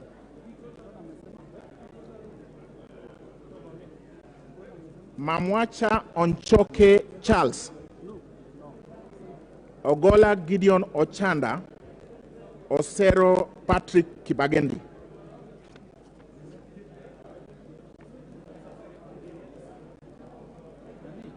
I thought you were going by count. Umeulita watu ya count tatu na kuwaja sisi wengine.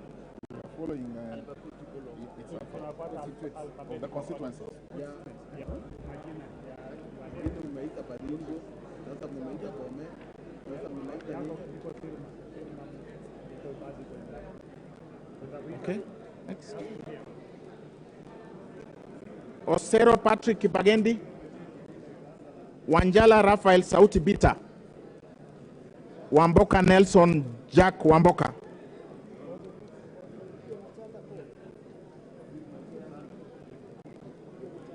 Yeah, he didn't come.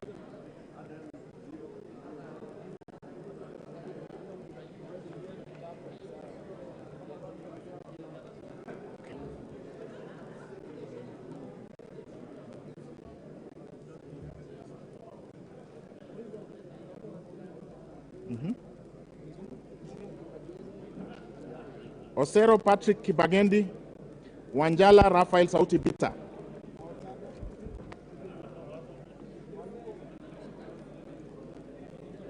Wamboka Nelson Jack Wamboka.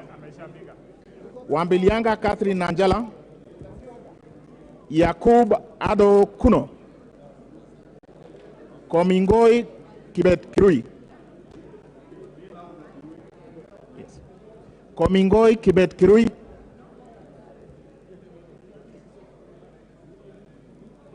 Omanyo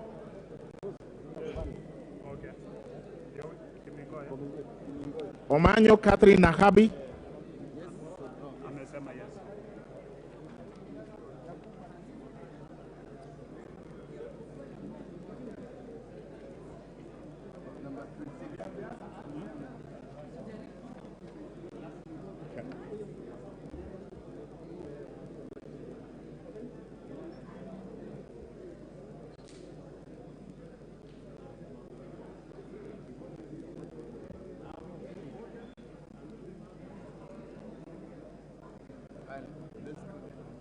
Ni nani?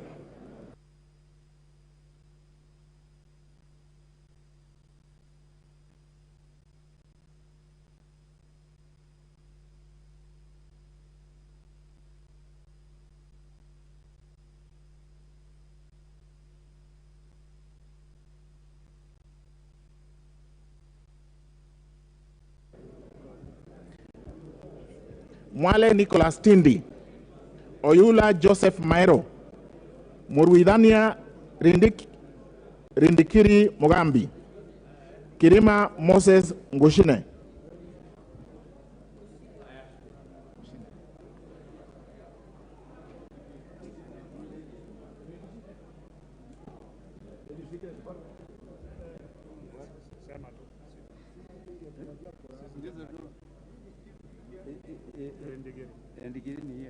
Yes.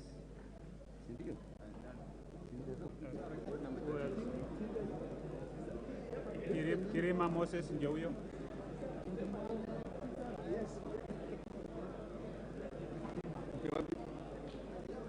Yes or no? Eh? Kirima, tunafanya nini? kura yako ni yes ama no? Yes, tukisema yes ni kusema Ni kusema unaunga Njoroge Akwesu. Yeah, weka hiyo, weka hiyo. Sawa.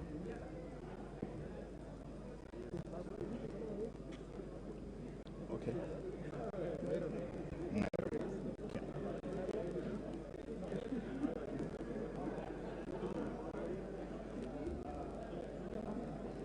Okay, next. Shimbwa Omar Ich, Barasa Patrick Simio.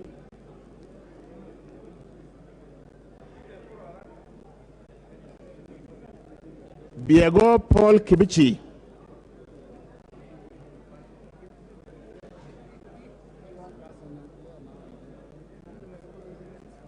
Yes or no? Yes. Diego.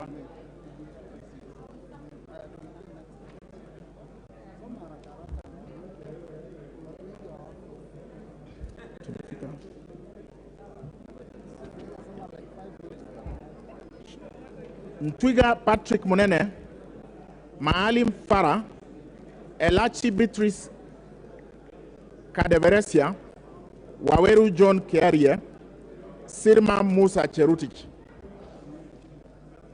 Wapi Sirma? Sirma.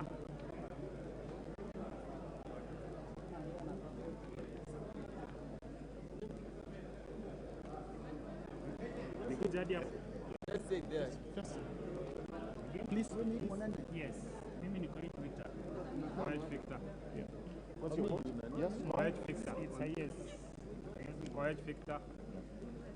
Ndio hiyo. Yes. Make sure it's my Amesema name. yes. Nimesema yes. Niko hapa. Musa Sirma. Amesema yes. Hiyo, yes. Why are you doubting that Musa Silva said yes?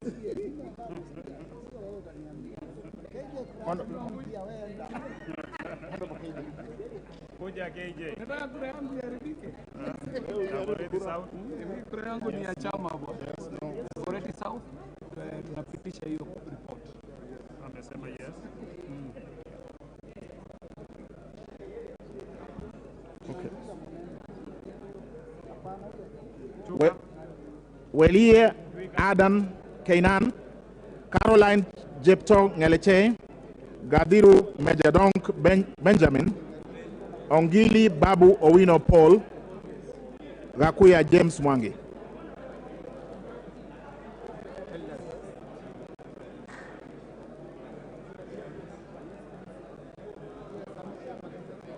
Babu.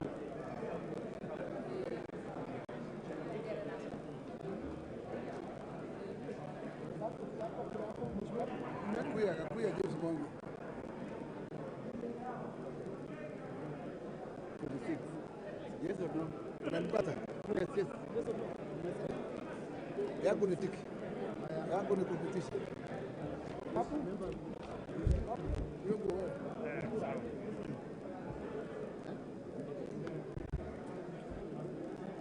Mawade Julius Musili, Mwenje Mark Samuel Moreidi, Double N Pamela Njoki Njeru.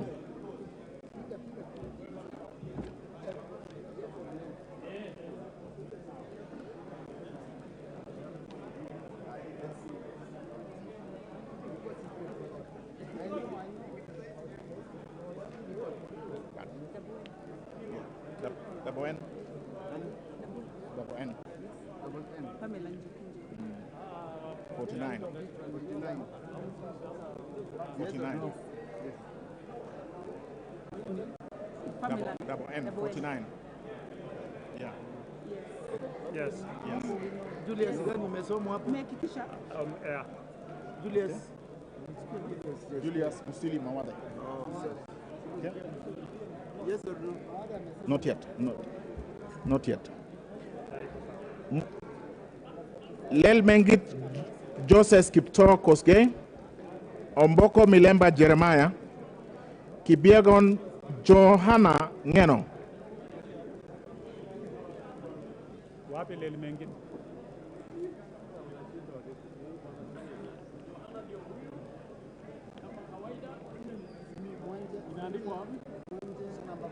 Johanna Ngeno. Yes or no? Sema tu. Yes or no? Nitakuhakikishia yes.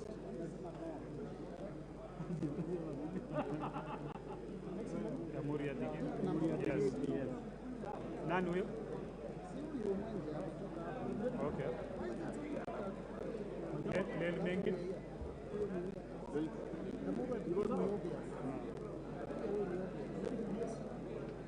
Huh?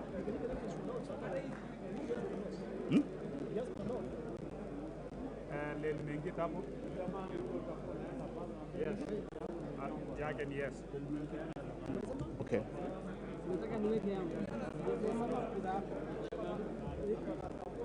Please. Yes. See? Yes. Supporting who? Njoroge. Lel Mengit. Lel Mengit, yes. Ukosa hapo weka yes. Okay. Hapa. Weka yes. Pukose Robert Dr. Yakub Faras Sala, Oundo Wilberforce Ojiambo, Hereby Said Buya, Tungule Charo Kenneth Kazungu. Mnatumia constituency. Alphabetical constituency. So I'm among the last, right? Yes. Yeah. Relax.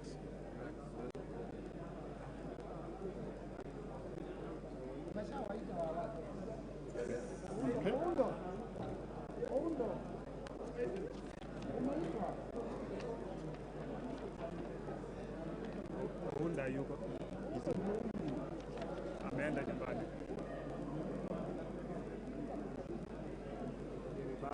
Saida yuko.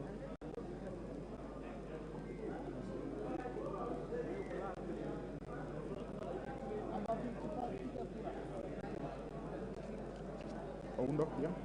Oundo. Umesema yes.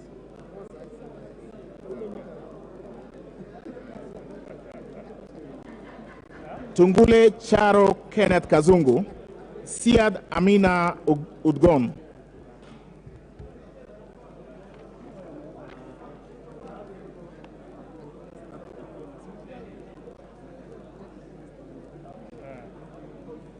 Na utafikiri hata mimi niko hapa kufanya nini?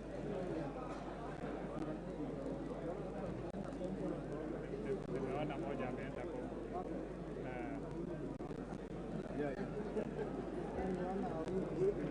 moja hapo ndio ameenda kwa.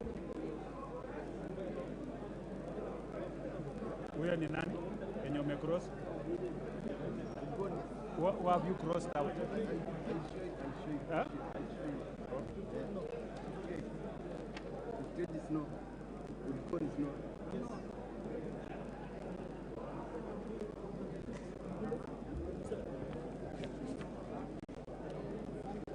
Tungule Charo Kenneth Kazungu.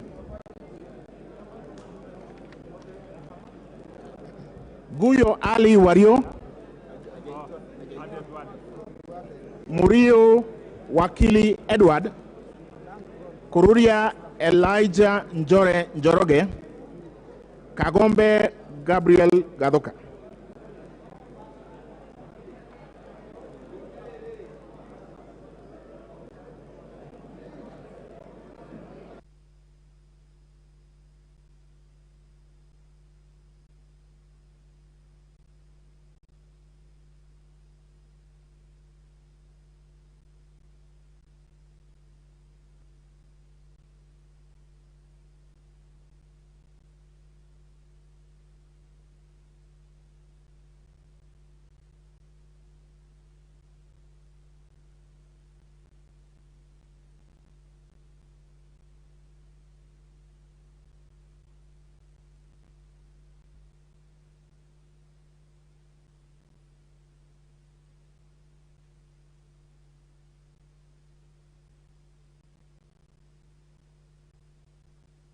Katundu North, ngoja tupige kura kwanza.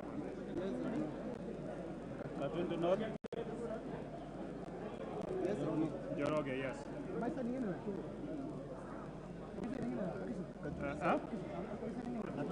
No. Katundu South? Katundu South, yes. Yes. Katundu South, my friend. Yes. Katundu South, yes. Yes. Ameenda.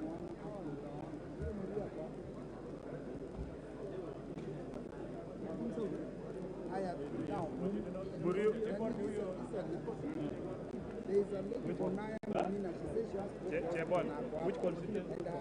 Rongai. Chebon, eh? Chebon, Rongai. Chebon, Rongai. Yes. Tumefikia hapo. Kagombe. Rongai bado. Kagombe ndio huyu. Bado eh? Kuna kwa hiyo anasema nimeitwa.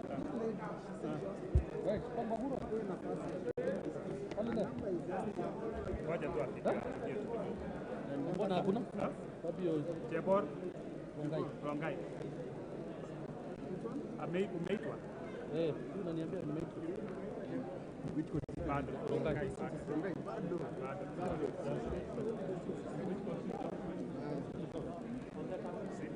Odhiambo Elisha Ochieng, Gidinji Robert Gishimo, You are asking Katundu South, eh? Wanjira Martha Wangari, Yes. Wamushomba Gadhoni. So you said he has hajaonekana. Yamerudi. Katundu South. Yes or no? Okay. No, just say yes or no. Yes. Are you done? Yes.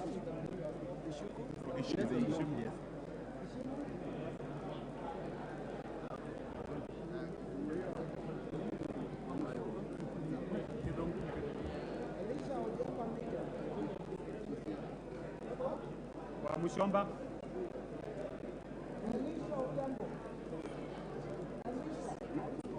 Iko wapi?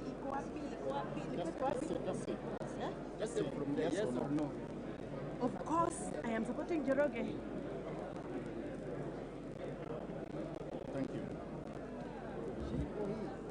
Gimose Charles Gomeni, Osogo Bensuda Joyce Atieno, Kaluma George Peter Opondo, Carido Kiili Daniel.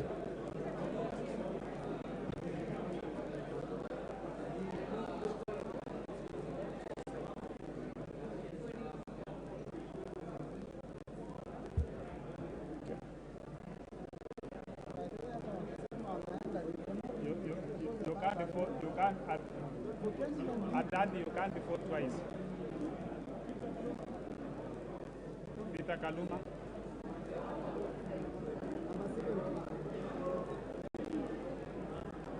Hii watu yako waende wa consult kutoka wapi? Because wanazuia watu yako kuingia.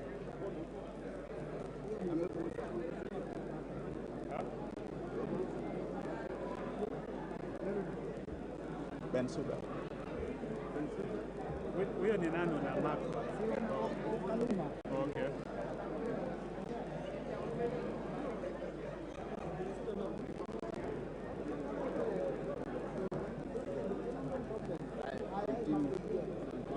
Central.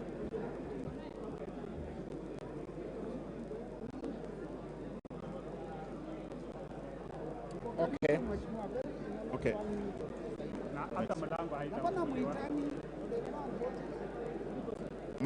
Manaiba Julius Taitumu, Mwirigi John Paul, Abdi Ali, Shinali Bernard Masaka, Bonaya Mumina Golo.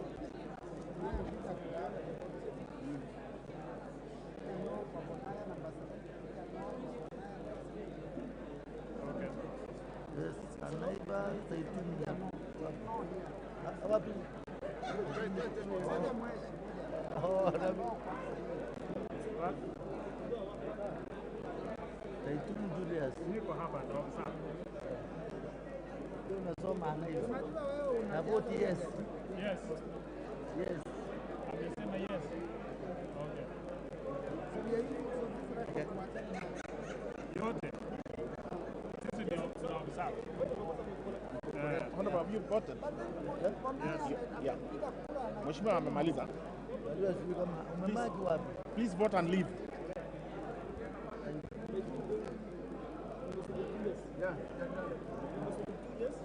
Murigi. Murigi piga kura. Murigi ndio huyu. Murigi ongea na huyu.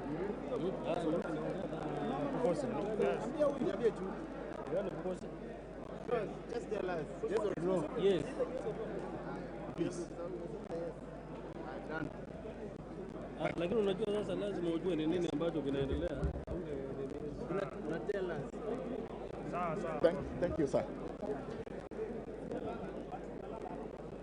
Lomwa Joseph Samal, Tubi Bidu Muhammad, Badi Twalib, Ndungu George Koimburi.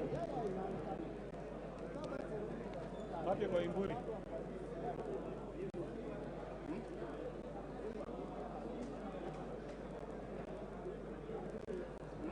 Wapi Koimburi?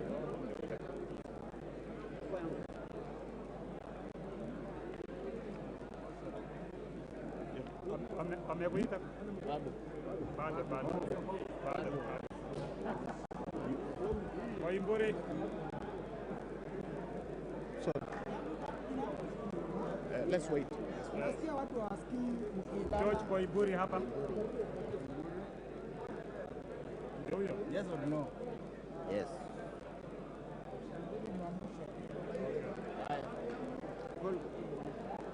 Rachel.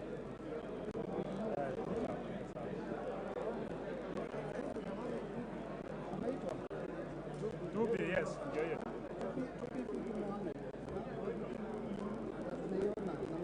Isiolo South. Wamashukuru James Gidhua Kamau, Obara Eve Akinyi, Kalasinga Joseph Simiyu Wekesa Majimbo, Titus Lote, and Kimilu Joshua Kivinda.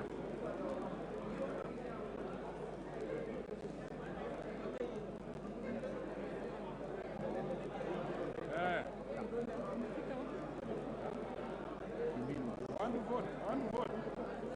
Kalasinga. Yes, voted yes. Si ndio msimamo. Obvious, yes. Yes, kwa sawa. Wewe ni nani?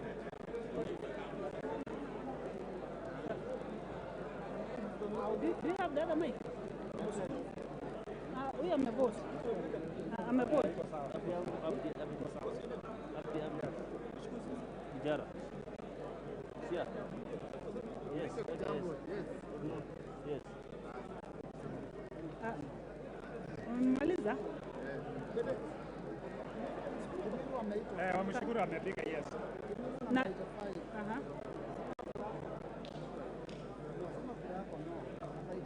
Kimilu. Do you have the other mic?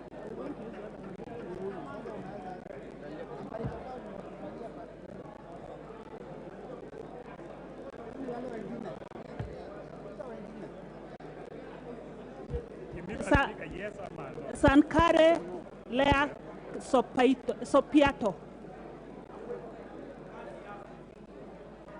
They are not hearing. The mic on? The mic is not on. The mic is not on. The mic is not on. Sankaire Lea Sopiato. Kanchori Elijah Memusi.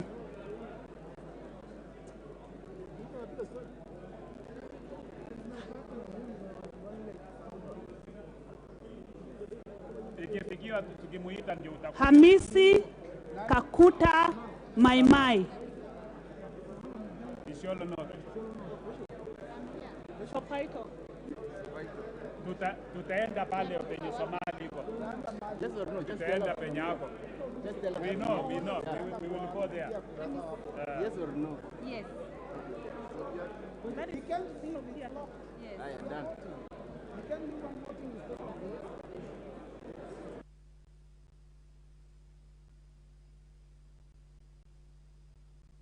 Constituency? Kajiado East. Kajiado East? Yes or no? Yes or no? Two. Yes or no? No. Umepiga yes to Njoroge ama no? No, is it against the lady? I like Sarah. Okay. That's a competitor. Okay. Yes. Haya. Nguro Onesmus Ngogoyo.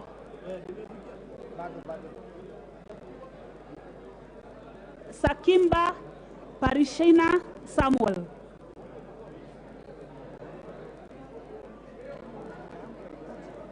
Wacha kuitoa Mmeru. Relax. Okay. Nguro Onesmus Ngogoyo. Ngogoyo ndio ile anakuja.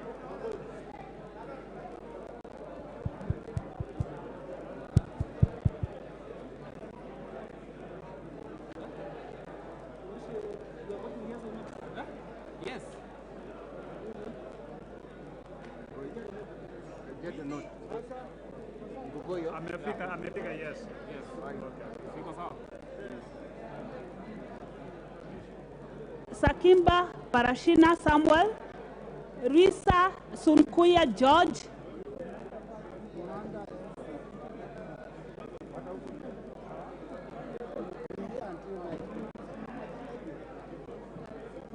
Soma majina tano. Muhanda LC Busihile.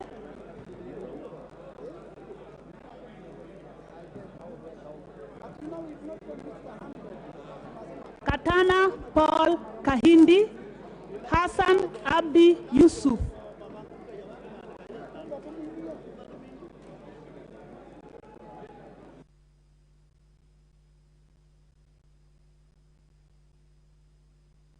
Katana.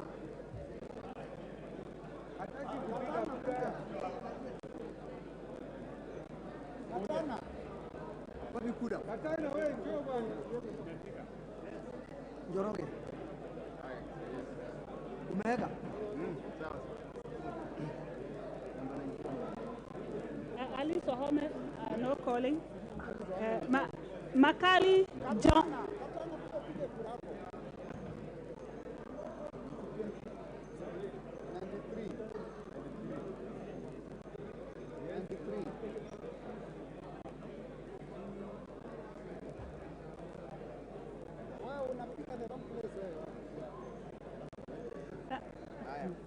Makali John Okwisia. Kihungi Peter Irungu. Muli Fabian Mule. Chule. Makali, yes or no? Makali John. Yes. Peke yake namba 96 Kandui amesema yes. Next. Kaika kura. Like the bado. Bado mwisho. Yako tunapiga. Yako ni sawa. Irongo. Kihongi. Kangema. Yes. Yes.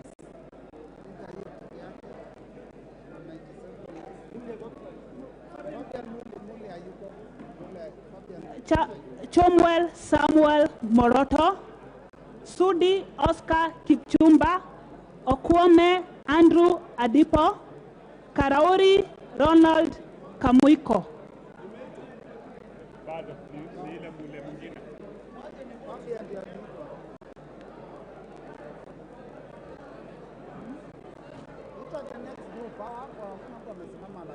Were cha Wacha Morota afike.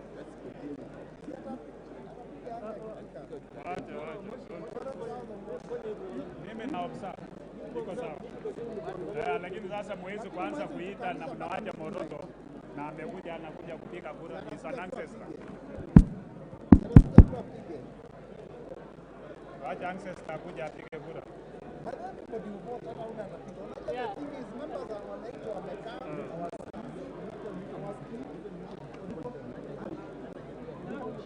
Ndipo ameitwa kweli.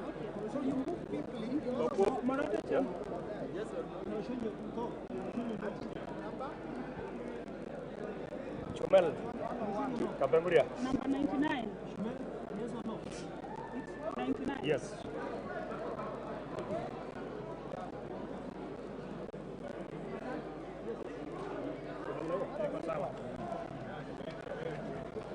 Where are Charles?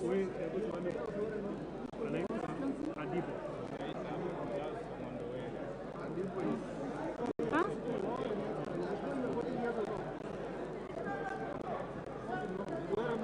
I don't know. Where mumemwita? Mbui Robert, Korir Adams Kipsanai, Kipkoech Gideon Kimayo, Kemei Beatrice Chepngeno.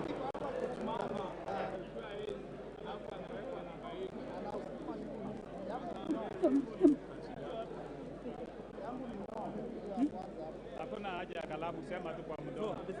Yes. Yes. Which constituency? Keyo North. Keyo North.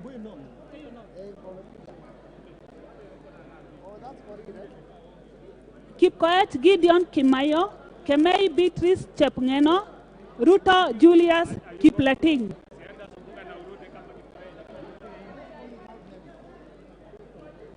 Nobody is coming.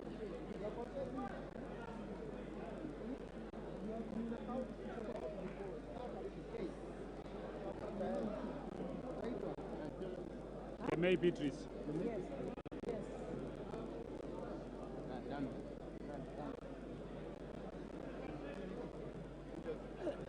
Ruto Julius Kipleting, Wangaya Christopher Aseka, Wanjiku John Njuguna.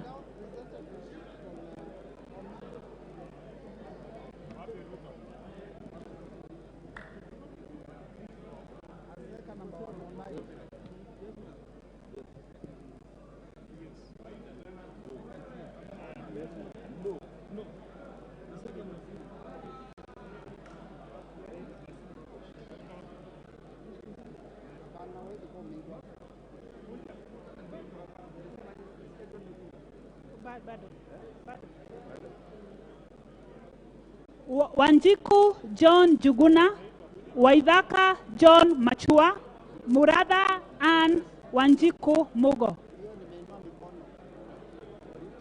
Yes. No. Okay. You just say yes or no.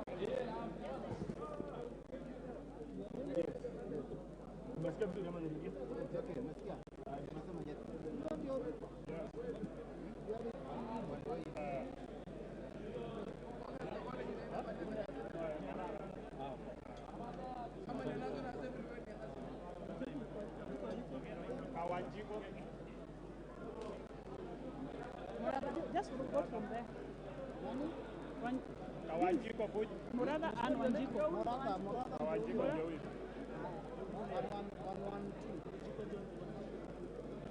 110. 110 ndio hapo. 110. 110. Wa Muratha pia. Mashua. Yes. Mashua is 111.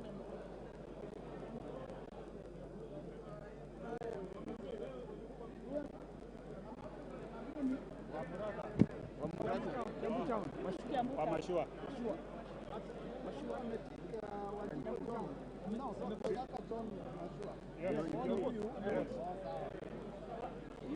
Morada bado? Morada amepiga. Bado?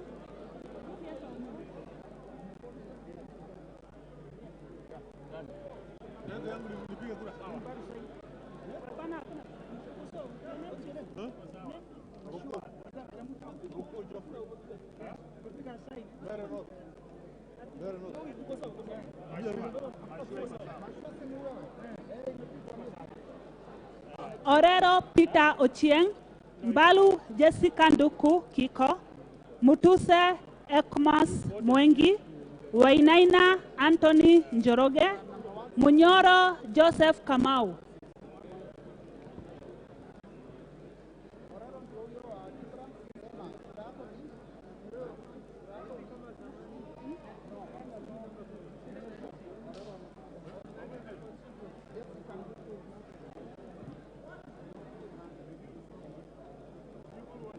Ferdinand Wanyonyi bado.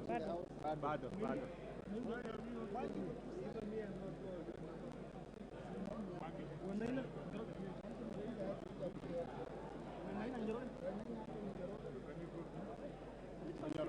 Munyoro Kigumo. Kigumo, yes. Wainaina Anthony Njoroge.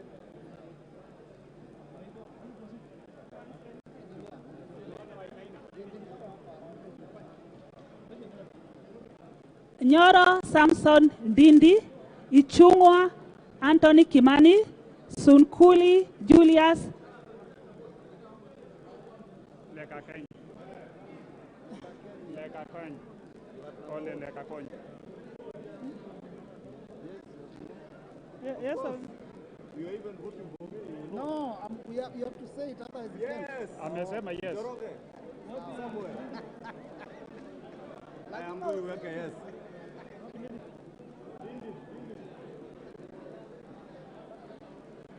Kura Ndindi nataka kuona anasema. Oh, you sign it, eh? Yeah. Oh. Si mimi napigia Njoroge ama ni namna gani? Yes. So weka tick. Yeah. Ole Sunguli andikie no. Sunkuli Julius, Leka Kony. Okay. Mwanyanje Gertrude Mbeyu, Baya Owen Ya, Kitty Richard Ken Chonga, Zambia Thunders Kithua. Zambia yuko pale. Yes. But unajua they are not projecting unless you are Sawa, tuendelee. Mutua Didmas Wekesa Barasa, Bisau Morris Kakai, Rai Samuel Gonzi, Kwenya Dhuku Zakari.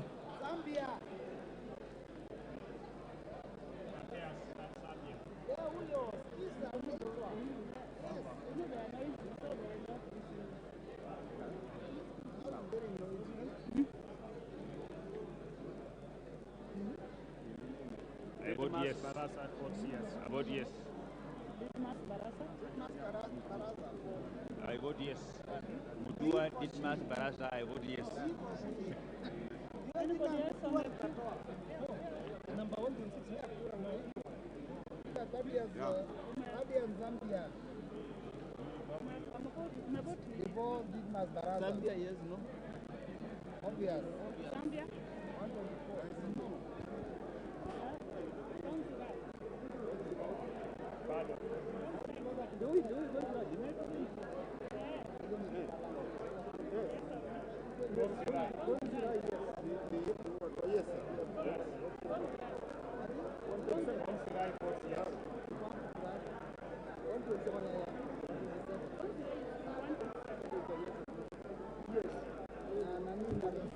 Kakai amesema no.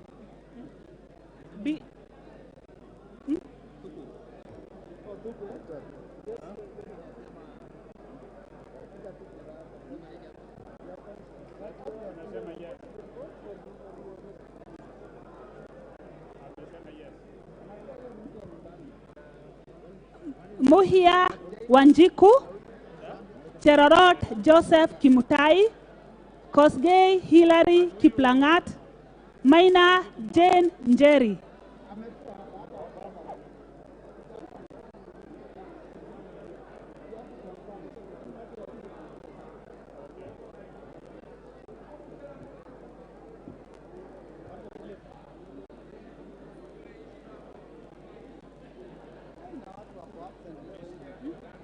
Huyo ni Cherorot. Cherorot. Kipkelion. Yes. Yes. Yes.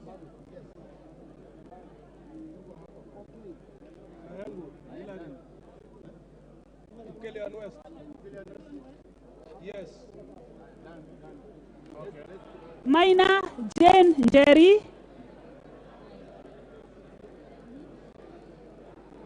Maina Jane Njeri. 132.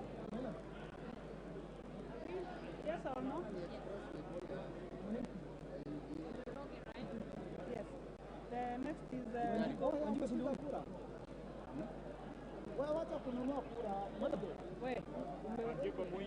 Yes. Okay. Ulibadilisha ukakuwa Njoroge. Oh. Okay. Gitari Joseph Gachoki, Bedzimba Rashid Juma, Aburi Donya Doris, Busia Ruth Adhiambo Odinga, Oron Joshua Odongo.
Gitari. Gitari 133. Yes, no?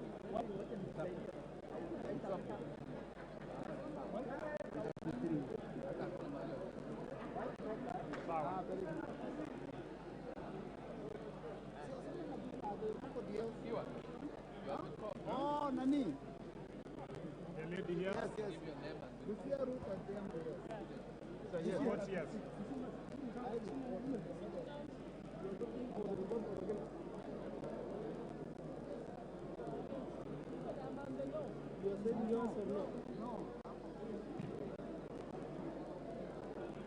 Ahmed Shakil Ahmed Shabir, Buyu Rosa Akinyi, Kasalu Irene Mudhoni, Mulu Makali Benson, Mbai Nimrod Mbithuka.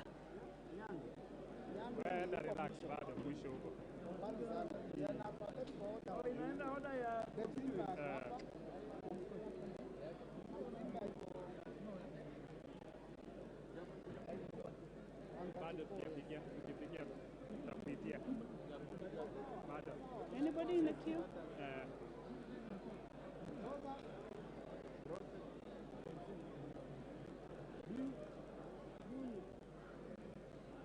No.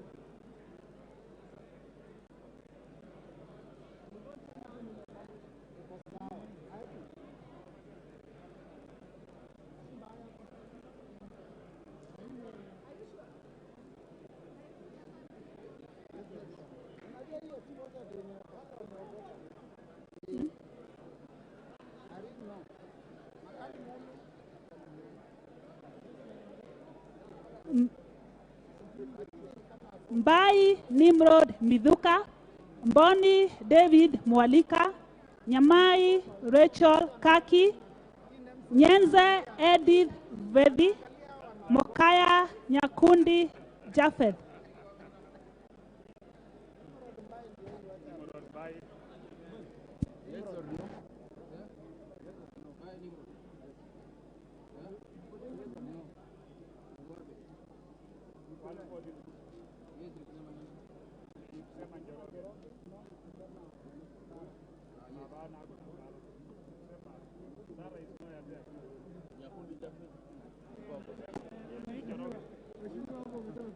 No, the motion is saying yes to Njoroge.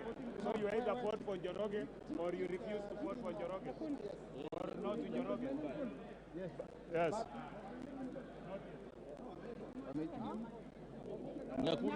Nyakundi. Tumefikia hapo. Okay, sawa. Ngoja. Pay attention here. Nyakundi Jafet Mokaya. Yes. Let's finish with the one. No. Ukiweka hiyo ingine. Yes, that's correct. Let's finish with one. Then This side first. Let's wait. What's for the three? Yes or no? No.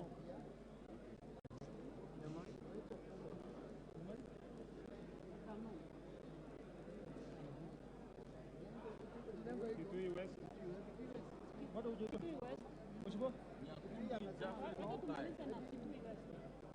Which is amemaliza amesema no.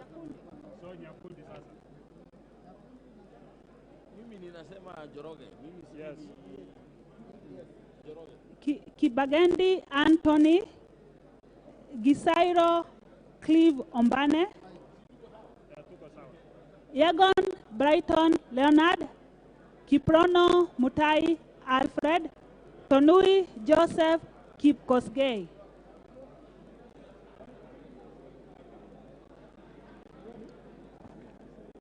So Kibagendi is not there. Gisairo is not there. Where is he?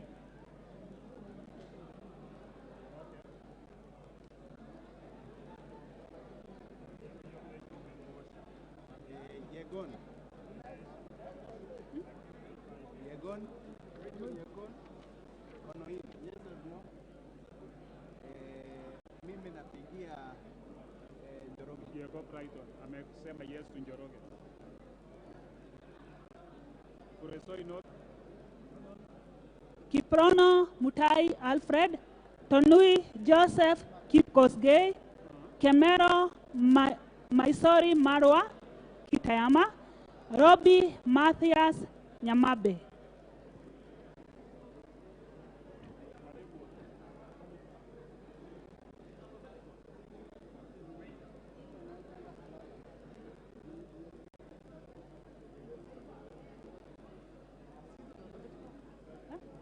Constituency.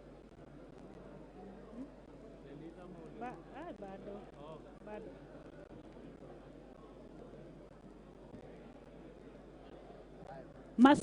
Masito Fatuma Hamisi, Wanyonyi Ferdinand Kevin, Abdurrahman Muhammad Abdi, Muhammad Abdikadir Hussein, Kagiri Jane Wangeshi.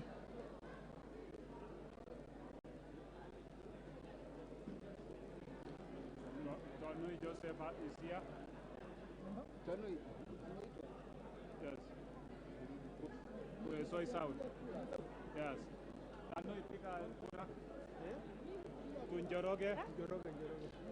Bado. Which constituency? Constituency? Nominated? Bado. Bado.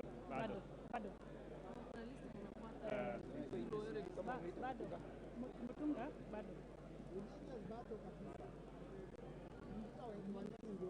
Wanyonyi Ferdinand ako wapi?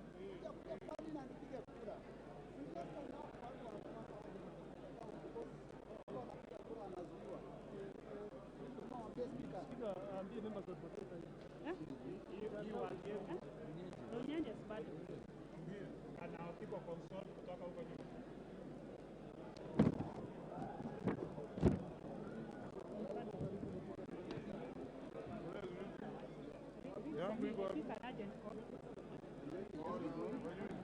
Order, honorable members. Order. Will the honorable members who are holding what evidently looks like illegal meetings take their seats? You are slowing down the process. And yet, you know, after this, we have Mule and Kishimo on the constitutional amendment, which we are also waiting for. Will the members who are upstanding take their seats before the next names are called?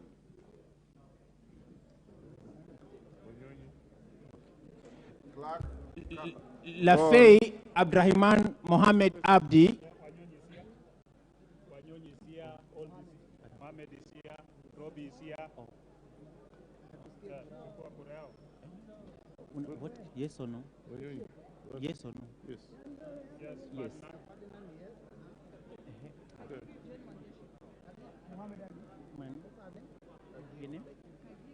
Kagiri Jen.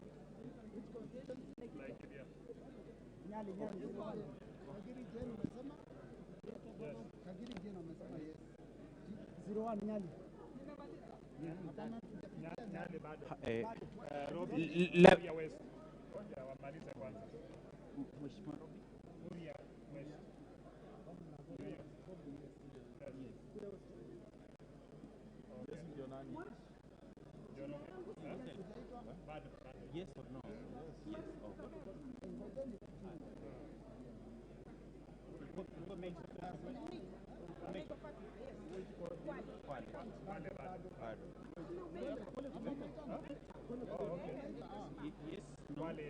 Yes, no.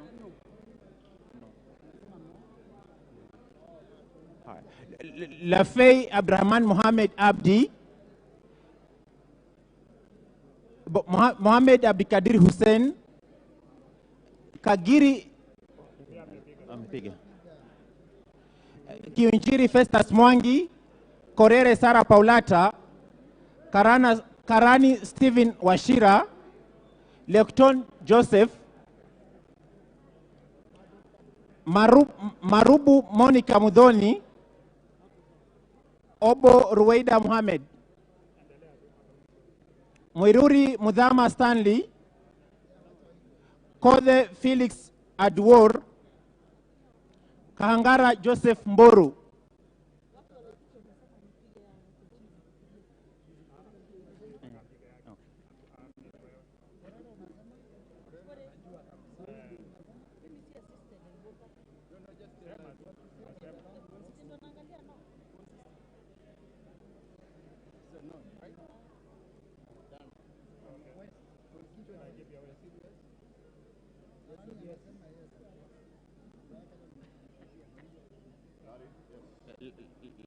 Larry.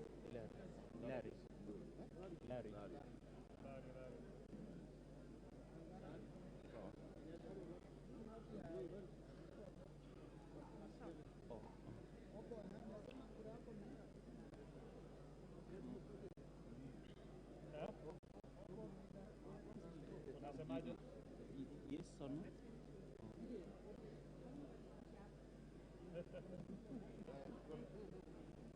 Kuna mheshimiwa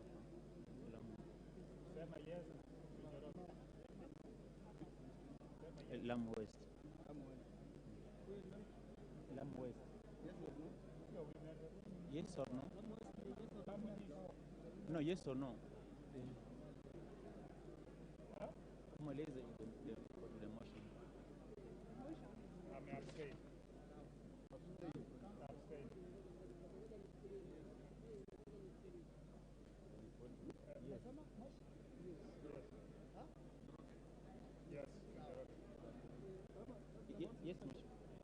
Yes, 165, yes.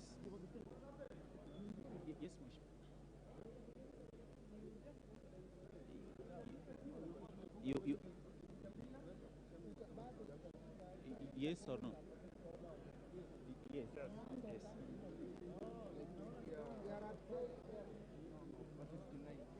I can proceed now. Wamisha. Mboko Mishi Juma Hamisi. Mugabe Innocent Maino. Chege John Kiragu. Akuja Protas West. Oyugi Dick Maungu. Nabi Nabwera Daraja. Chiforomodo Mangale Munga. Muhana Titus Kamala.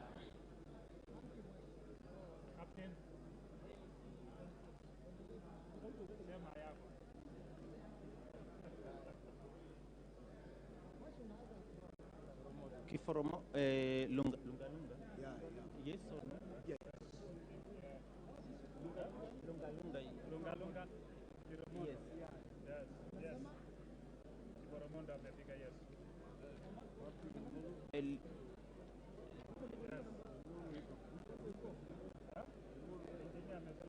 170. Mheshimiwa Chege.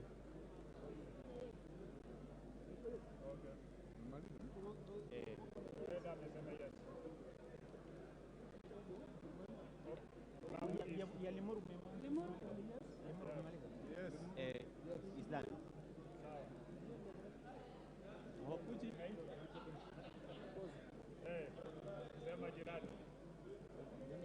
Oyugi Dick Maungu.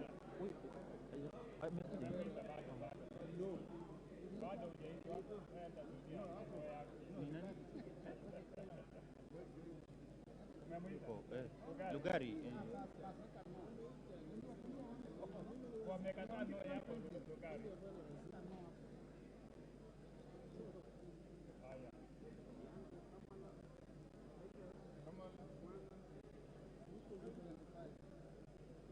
Lurambi.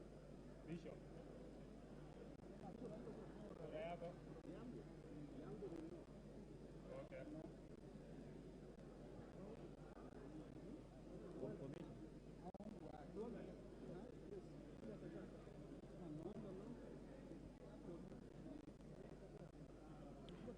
Mbiuki Jafet Miriti Kareke.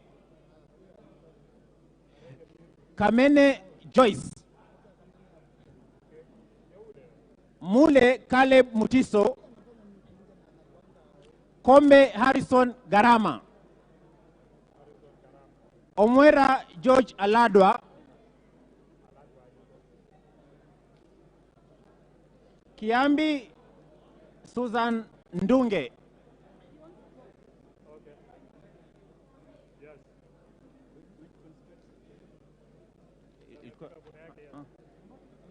That's the Loima 171. Yes or no?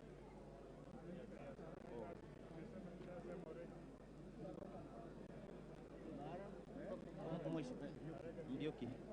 Yes, Joroge, yes.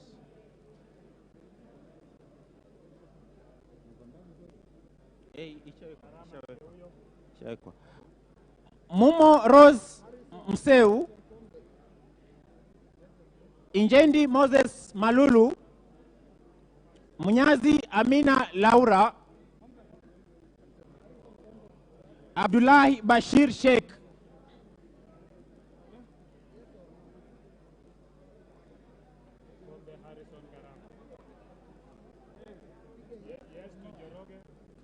Sheikh Mulker Kasim.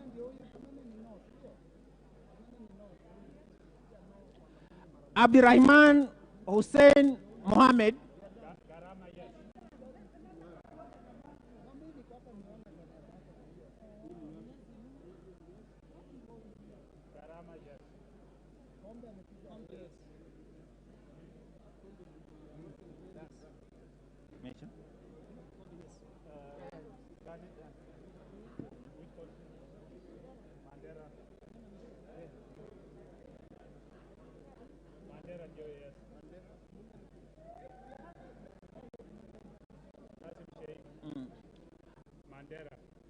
Haro Abdul Ibrahim.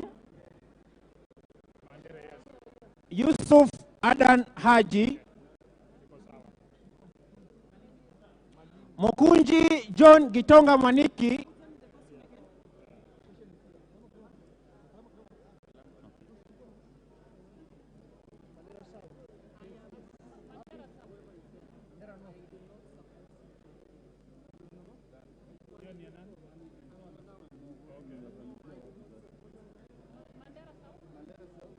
Mandera South. Yes, no. Haro Abdul. Yes. Mandera North. Mandera East wamepiga, South, Mandera West, Mandera North. West Papa West. Mandera West. Yes or no? Yes or Mandera no? North iko hapa juu. Amesema yes. Yes. Mandera West. May vote. Mandera West, yes. All Manderas ni yes. All Manderas is yes. Manyata. Kama general iko hapa. Manyata, yes. Hata ushapiga. 190. 190. Manyata, yes. Manyata, yes. Nimepiga Haya. Nisonge. Wapi Marago? Njoroge Mary wa Maua Waithira, Bowen David Kangogo, Torotich Timothy Kipchumba, Wako Naomi Jilo. 194.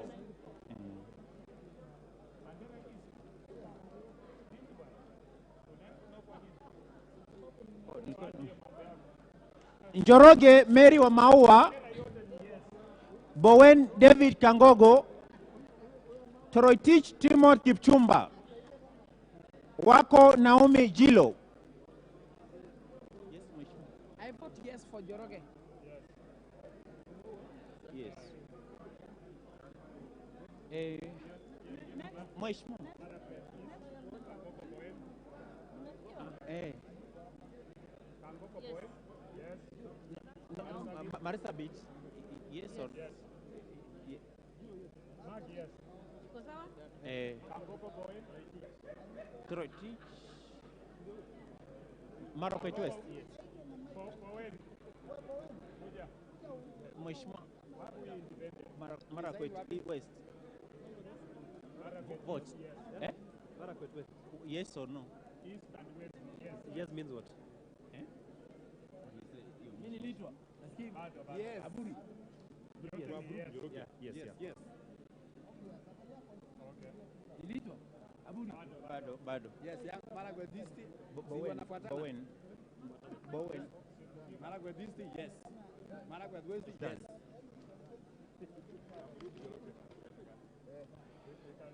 Mwalo Joshua Mbiti Mutua, Odanga Geoffrey Makoha, Oloch Anton Tom, Gishuki Edwin Mugo, Kahugu Eric Mwangi, Tandaza Kasim Sawa.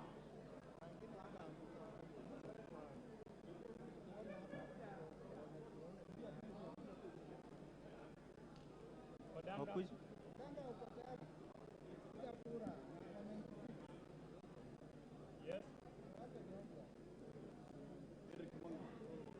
Constituency.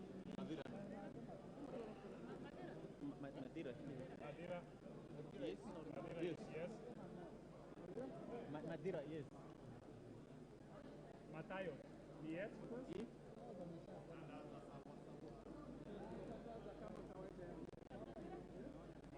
Madira Meka. Madira, yes. Yes. Madioya pia ni yes. Madira and Madioya have said yes. Tandaza. Madira, Madioya. Matuga. Matuga. Yes or no? Inajulikana tu ashasema yes, anajua yangu. Anajua watu wake. Nabulindo Peter Oscar.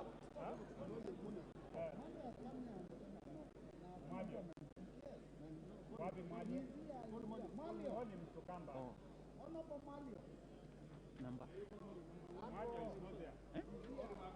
Call him again. Where is Mwalio? Mwalio Joshua Mbiti Mutua. He's not there. Where?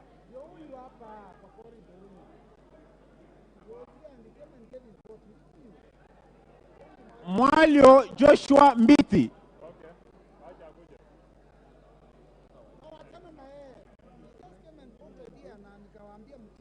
Ngoja.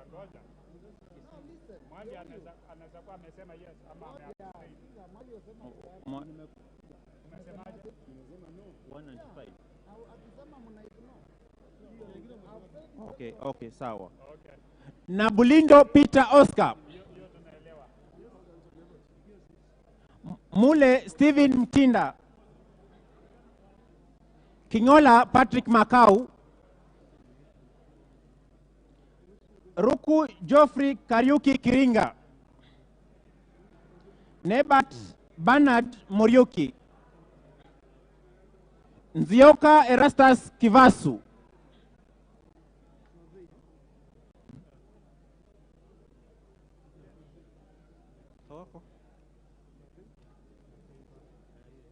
Kailemia Elizabeth Karambu,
Meru. Okay. Mohammed Meru 207. Yes. Meru. Yes. Yes or no? Ngoja. Yes. Hapana confuse mama. Yeah, amepika yes. Amepika yes to Njoroge. That is what she said. Mohammed Fatuma Zinabu. Yes. That's the motion. It is either yes, no, or abstain. Yes. Three options. Yes. But she has said yes to Njoroge. The member herself stood here and said, Amesema yes to Njoroge. Excuse me. Yes. She can come and confirm. No, but Very relax, my friend. Yes. Report to Njoroge. Hiyo ninaelewa nani. But I'm just using her words. I'm using her words. Okay. Mohammed Fatuma Zinabu, Kipngor Rubin Kiborek, Batu Phyllis Jepkemoi, Kimani Francis Kuria, Chimba Zamzam Mohammed, Kirwa Abrahim Kipsang, Jaldesa Guyo Wako, Badar Salim Faisal, Chesebe Fred Kapondi, Oyo James Onyango.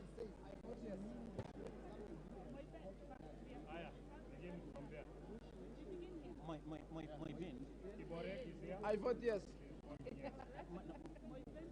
My pen, yes, no, abstain. I vote yes. I vote yes with the signature. Hiyo ni yangu imepigwa na nani? Molo wapi? Molo, that is Imani. I'm voting for Njoroge. Yes, no, or abstain. Yes, he has voted yes.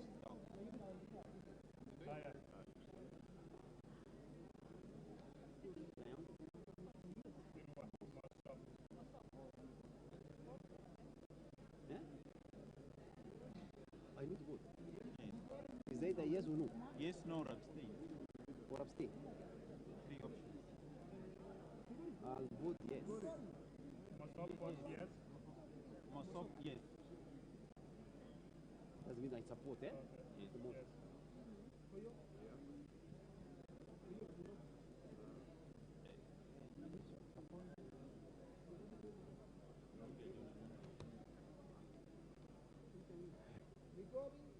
Gishohi Kagushia John Philip,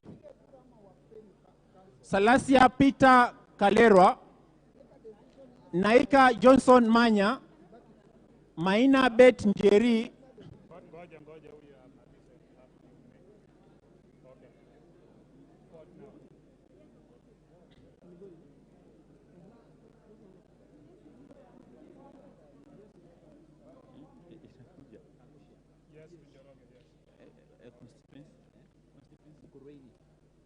Mukurweini 218. Yes, Njoroge. Unaweka wapi? Isha Salasha, you are voting? Okay. Daktari, wewe ndio unaangalia vile tuna vote. Yangu iko sawa? Iko sawa.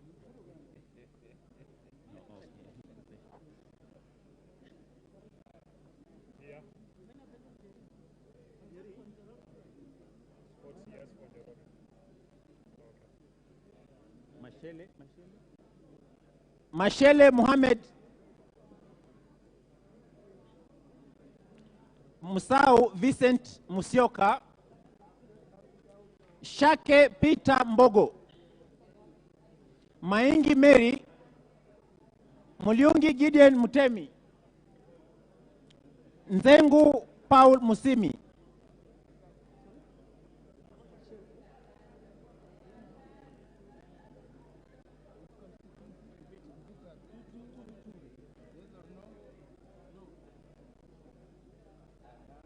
Okay. Where is there? Where is here?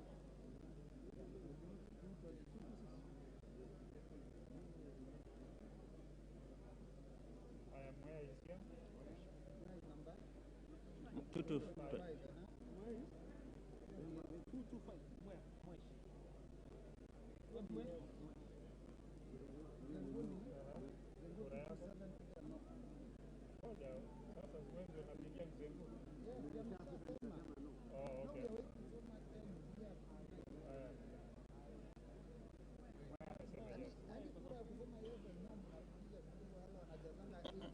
Nguna Charles Ngusia,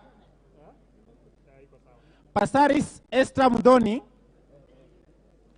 Kihara Jane Wanjiru Njeri, Chelule Liza Chekorir, Gikaria David. Sorry.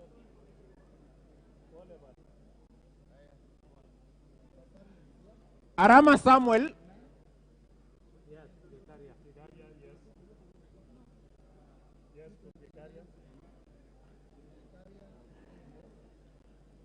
Mulanya Geoffrey Ekesa,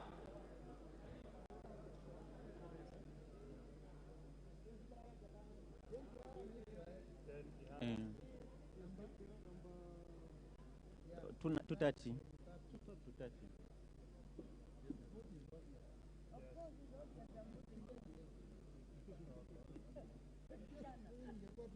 Muge Cynthia Jebkosgei, Kitur Bernard Kibor, Tonkei Rebecca Nonaishi, Aramat Lemanken, Pareyo Agnes Mantaine, Kitilai Olentutu.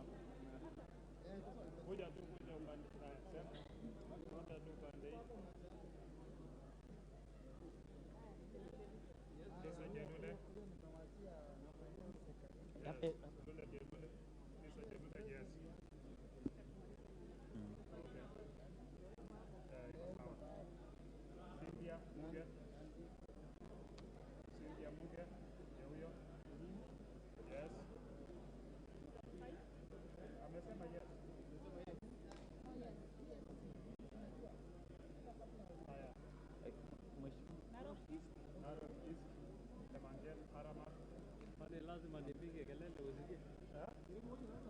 Amepiga yes. Yeah. Inaitwa hii. Aramat amepiga yes. Okay. Sawa. 237. Weka ndio. Okay, no, Narok, no. Narok County, no. Mbona yangu? 237. Umetiki? Yes, iko sawa.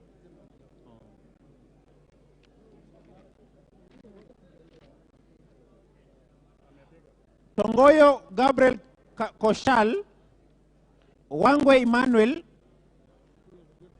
Gashagwa George N, Owino Martin Peters, GK George Masharia Kariuki, Chepkonyi Charity Katambi, Guyo Ade Wario,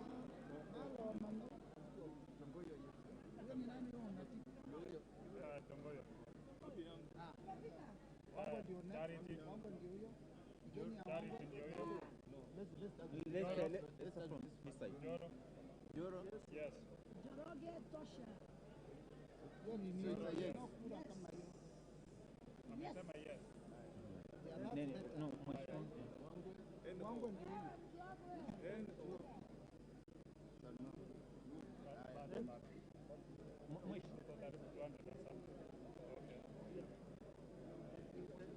Gashagwa, that's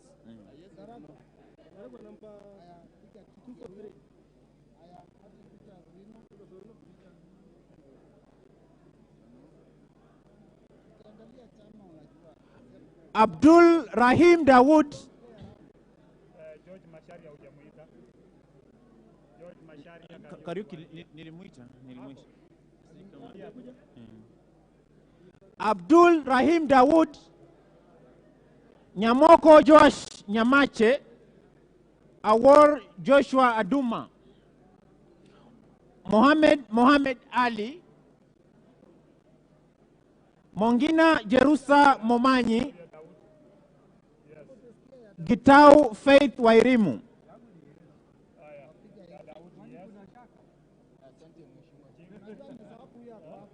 Mohammed, yes. Mohammed, yes. JK, yes. JK, Oya, Ndia. Ndia? Yes. Yes.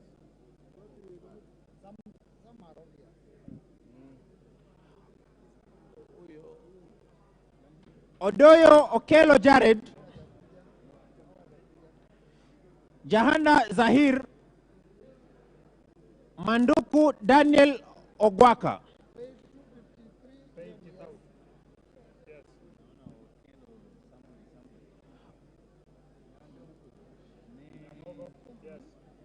Yes.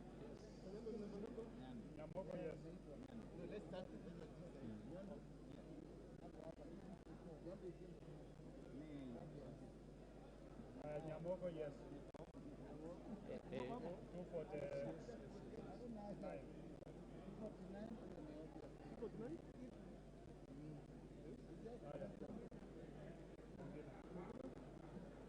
252.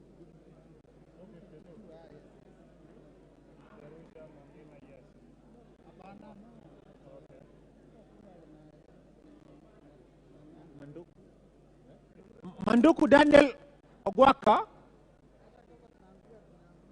Odege Tomboya, Washira Rahab Mukami, Madhenge Duncan Maina, Mushira Michael Mwangi, Kiaraho David Njuguna, Wainaina Michael Wambugu, Posting David Losiaku.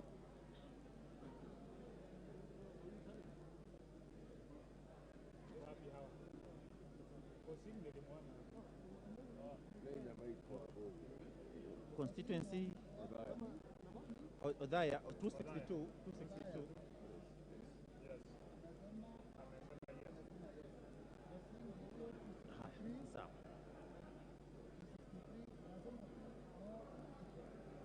Washira Michael Mwangi. 260. Haya, 260. Yes. Yes. 260. Kiaraho ayuko.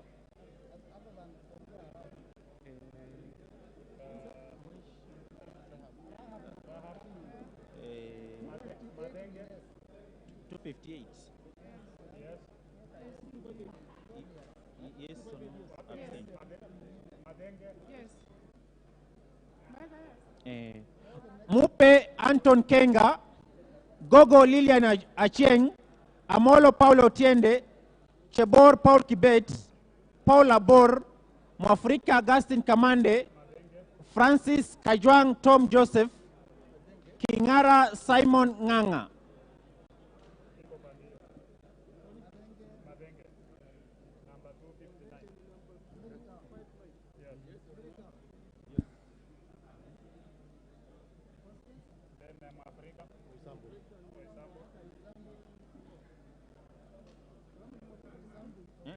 Africa 269. 269.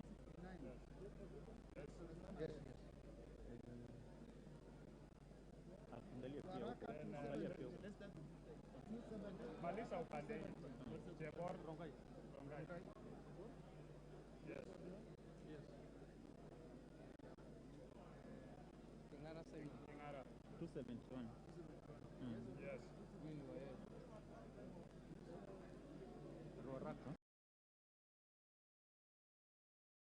Caleb Amisi, Not yes.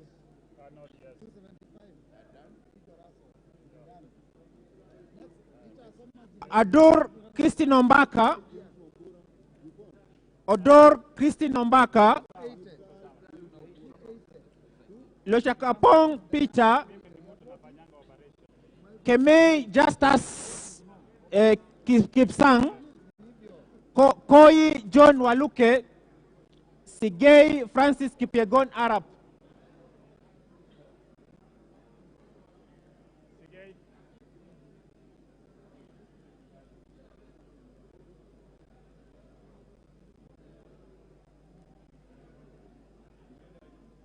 Haya, kuja tu.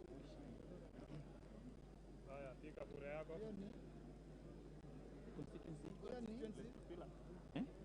Lotipila.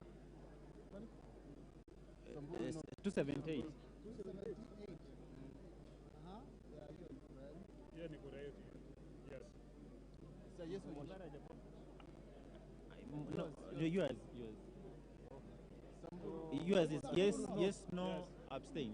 Lotipila. Hapana, hawezi kuabstain. Yes. Samburu East. Samburu North, Mheshimiwa, let Pila Dominic Eli. You're the one. Yes, no, abstain.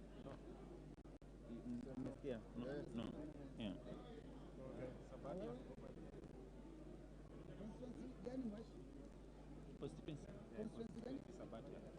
Sabatia Logova 273. Yes.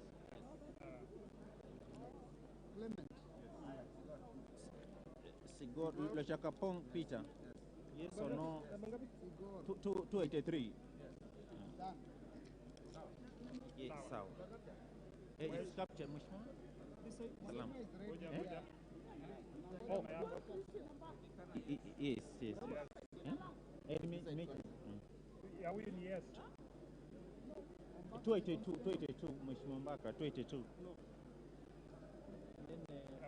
Yes. Shinyalu. Shinyalu Meti. Iko sawa. Shinyalu is 2. Yeah. Intiji Dr. Shadrack Mwiti, Onyego Silvana Sosoro, Kiplagat David, Maina Mwago Amos, Odiambo Mili Grace Akoth, Omondi Karoli, Gashobe Samuel Kinuthia, Mohamed Junet Sheikh Nu, Masara Peter Francis, Mizigi Lydia Haiki Mnene, Abdullahi Amina Dika, Bare Hussein Abdi, Buire John Okano, Oko Edward Kaunya. David. Yes. Sorry. Sige, yes. Sawa. Iko sawa.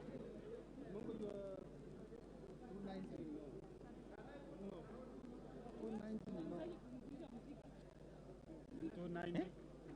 Miziki. Huh?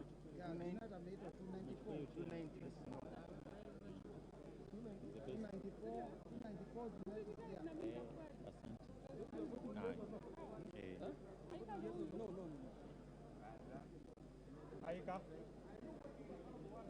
Aika. Yes.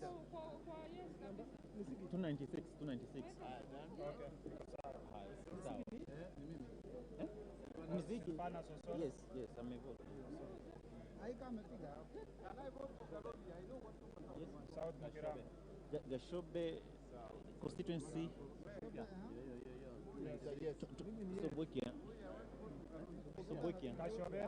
Sobokia. 293. 293. I vote yes. Yes. Okay. Beside yeah, balance huko.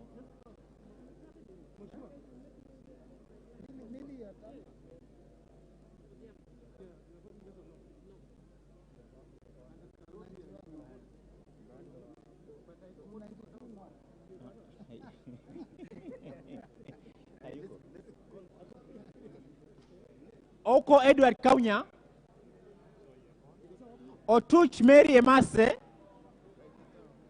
Mwangi Geoffrey Wandeto, Murugara George Gitonga, Nduyo Susan Ngugi, Nganga Alice Wambui, Kasait William Kamket, Aburi Lawrence Mpuru, Mtunga John Kinyutia.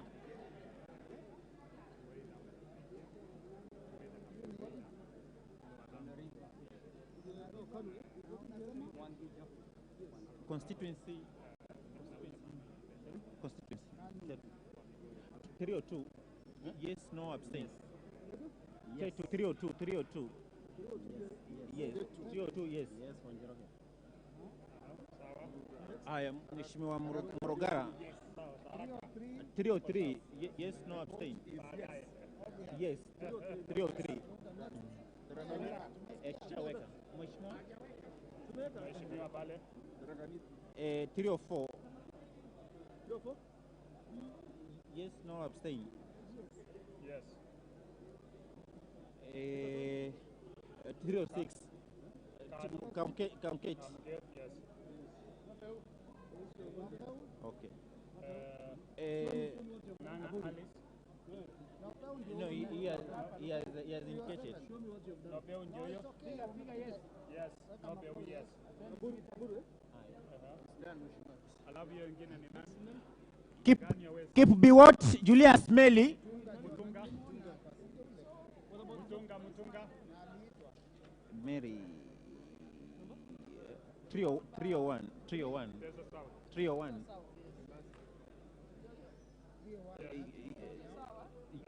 Okay. Mutunga. Yes. Mutunga. Yes. Chikati John Murumba, Sioi Lilian Chebet,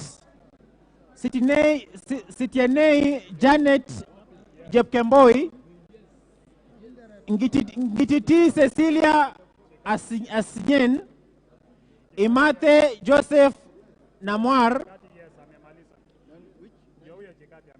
Ngikolong Nicholas Ngikor Nixon,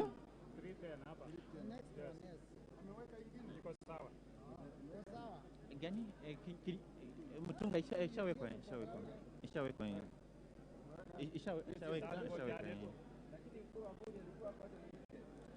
Nabuin Paul Ekom, Namoet John Ariko, Nanok Daniel Epuyo, Shole Gladys Jepkosgei Boss, Ochieng David Ouma, Wandai James Sopio, Nyamita Mark Ogola, Kages Kivai Ernest Ogesi, Adagala Beatrice Kahai.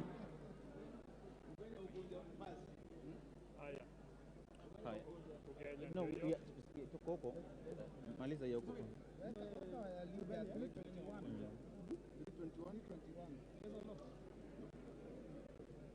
Ugenya juu. Beside.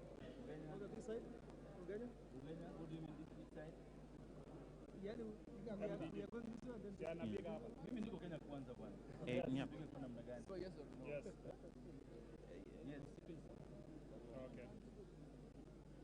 318. 318.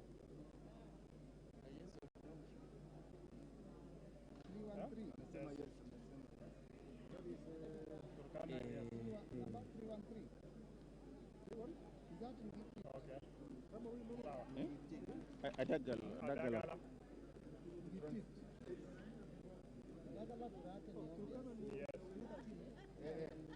Done. Yes. Big one. Sanei, yes. Mzuri. Adagala ndio hiyo. Number 324. Haya. Yes. Haya, Paul.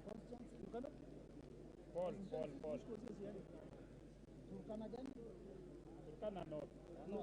Yako ni Central. Abana. Yes, Central. Joseph. Yes or no? Okay, Joseph. Yes. Behiga. Yes. Again. 323. Yes.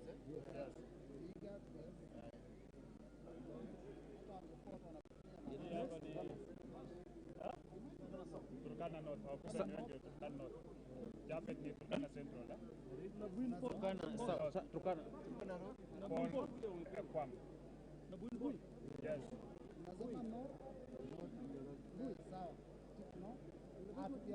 Okay. How many people?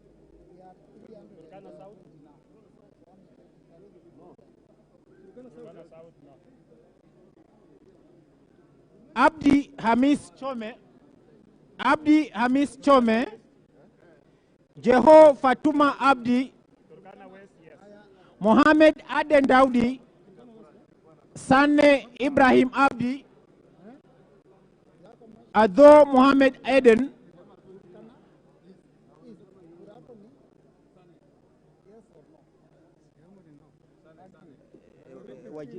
Waji South, North. 328. Sanei? Yes. Yes. Yes. Sawa.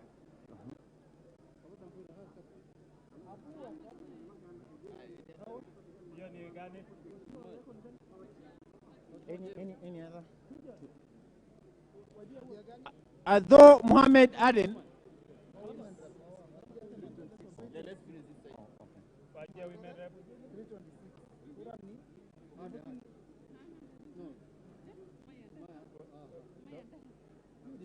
Where chief whip waja kurigaba? Yes. Patia andike. Atik. Patia atik. Yes. Okay. Aya, Janet Sitene hapa. Janet Sitene, Tarbo. Yes, Tarbo. No, let's finish this. Okay, let's finish. Wajia East. Yes. Aya, Tarbo hapa. This side. Tarbo hapa. Yes. Yes. Niko hapa. Then Wajia South. Wajia South, no. Farah Yusuf Muhammad, Wanyonyi Martin Pepela, Also known as investor. Sitati Daniel Wanyama, Mogaka Stephen M, Kasiwai Rael Chepkemoi, Wetangula Timothy Wanyonyi,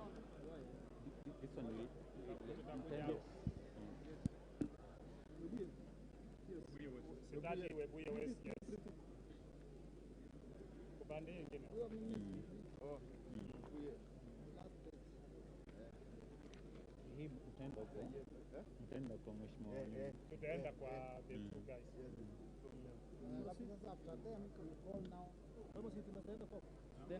Mtaenda huko.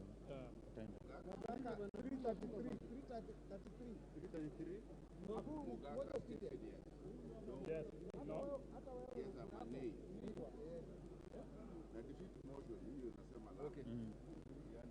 Okay. So sawa. Yes, it's recorded. It's been recorded. Uko sawa?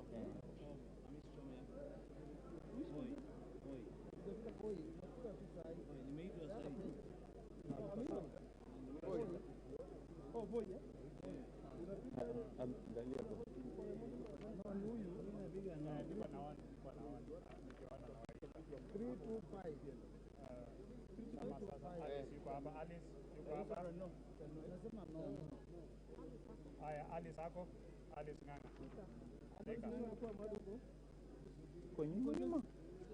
Thika. T. Yes. Yeah. Thika town. Yes. Then you go Mwende Police Station. Niko hapa nachunga. Sijaita. Nendeni huko kwanza mmalize hiyo alafu endelee. Huyu tu. Hata tugera na Proceedings. Na Jackson. Yuko wapi? 344. Oh, hajasoma. Oh, 3? Enda umewacha. That's because they did the two.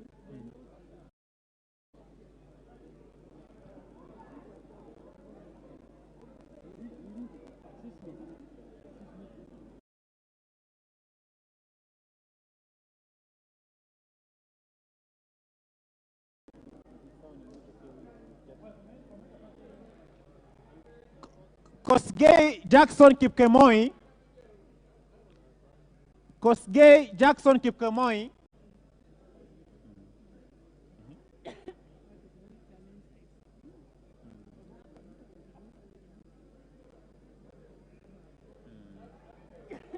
We need to. They needed to one take yes and the other one not. We need to be very, I don't know how they work together. Tungekuwa na clerk hapa angekuwa naangalia wote wawili. Kwa vile mimi anakaa alikuwa nyuma. Kwa hiyo niuliza namba na huyu amesha tayari.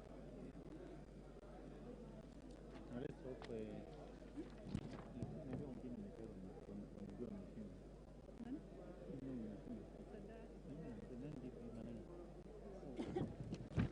Sidhani kama wataleta nini.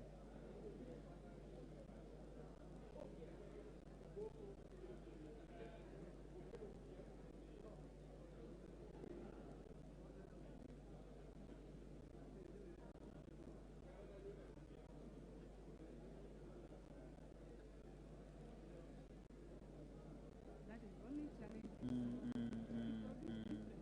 It has happened in the past, only that I'm the one who decided to do the two. Okay, Now let's hope it will.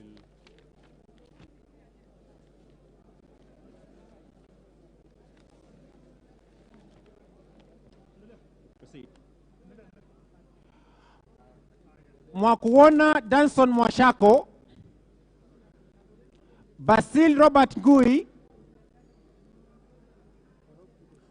Mwakuoma Danson Mwashako. Basil Robert Ngui. Ali Abdisirat Halif. Chege Sabina Wanjiru. Denar Joseph Hamisi. Harun Suleka Hulbale. Ikiara Dorot Mudhoni. Iraya Joseph Wainaina. Mayaka Irene Nyakerario. Mohamed Emlher Harun. Mwangi Teresia Wanjiru. Ngongo John Mbadi. Talib Abubakar Ahmed.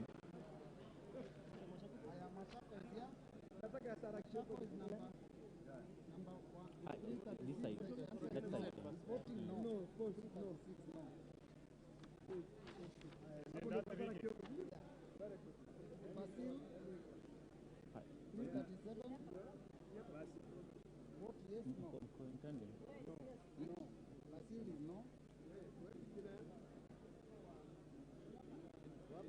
Nyongo is the second last one.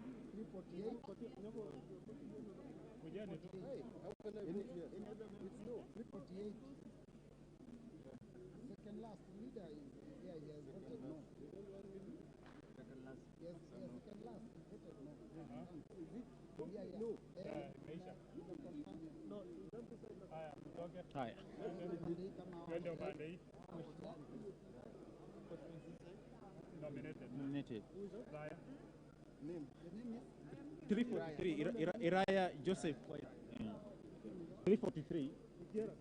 343.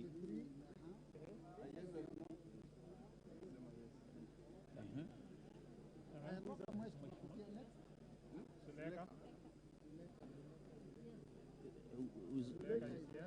Umempata? Yeah, number 341. Huh? Oh, 341. 341. Yeah. Yes. Haya. Ikiara, yes. 342. 342. Only yes or no? Amesema yes. Next. Willy? Sirat, yes. Kilif Ali. Abdi. Oh. Oh, 346. Harun. Eh.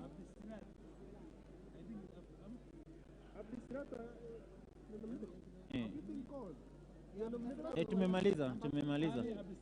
Oh, 338. 338. Yes. Yes, amefika yes. Oh, okay. Okay. Wacha tumalize na huyu. Tumemaliza kusoma yote. Okay. Haya. Wacha tumalize na huku mwisho. Mweka nini nyekeri? Mwangi Teresia Wajiro. That side mwisho. Tumalize hapa. That side. 345 no. 345 is no. Aya. Huo ni wa mwisho 349.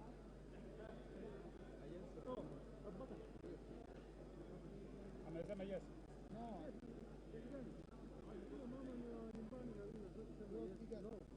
Okay.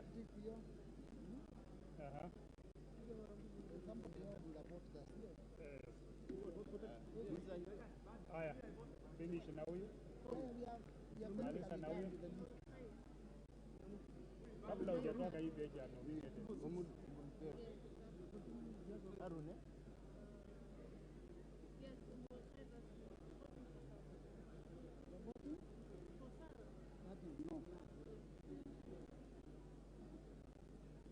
Hiyo yenye ulikuwa umeshika tu. Mwangi Teresia. Wanjiru penye umeshika hapo, yes. Teresia. Yes. Yes. Okay. Sawa. So we repeat. No. Tumemaliza. No. 347. What is? I just read that. You need to repeat about. No. Whoever has not voted. Ask if there's any member who has not voted. If there's any member who has not voted.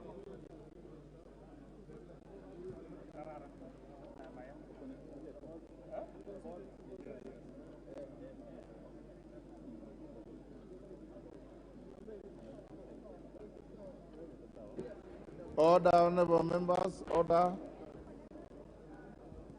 Order, honorable members.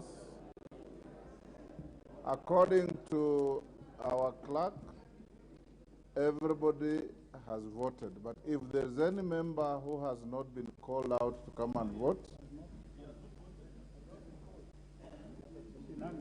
if there are any members who have not been called out, you can come forward. They tell us, and the clerk will confirm. I don't think there's any member who will be so, who will try to vote twice. If you haven't voted, come forward, they'll cross-check. If they confirm that you haven't voted, you'll be given the opportunity. And can that process take less than 5 minutes?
kufanya ile ondekani yote alifanya. Sasa atashinda kuja kuomba kura ya kwenda huko ya kupigana hata makao commission.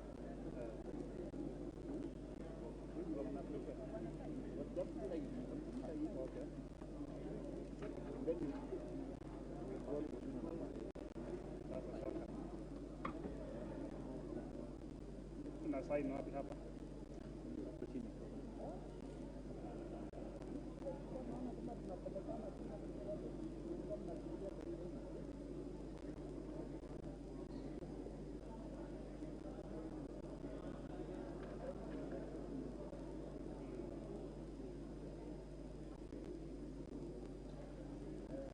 hata makao kwa commission utawasaidia, so msitie sana.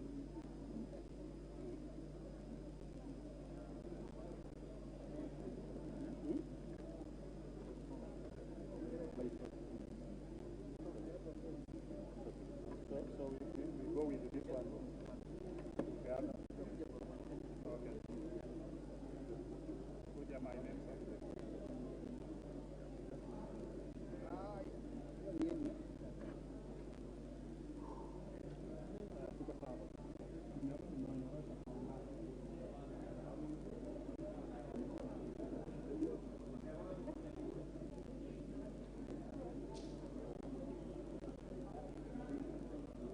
Order, honorable members. Order. The exercise is over. Now the tellers will present the results to the chair. The two Roberts. Roberts.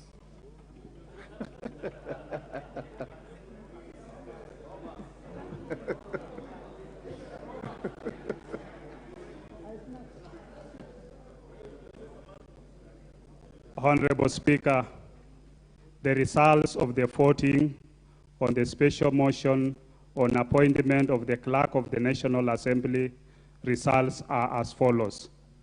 The ayes 162, the nays 94.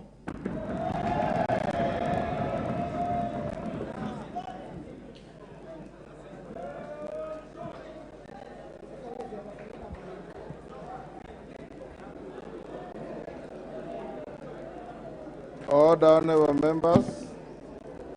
Order. The results of your voting on the division on the special motion on appointment of the Clerk of the National Assembly.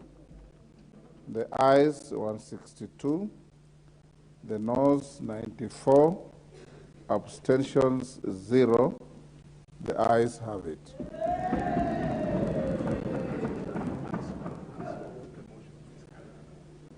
Consequently, the motion is carried. Next order. Open the bars and next order.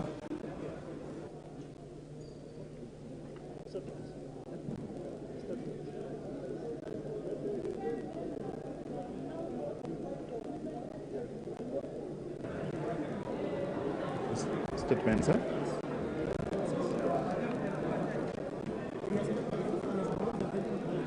Yeah. It's okay. A clerk.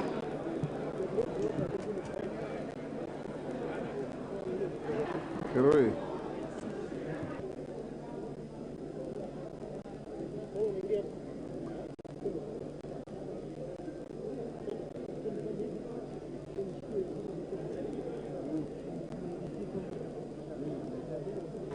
Next order.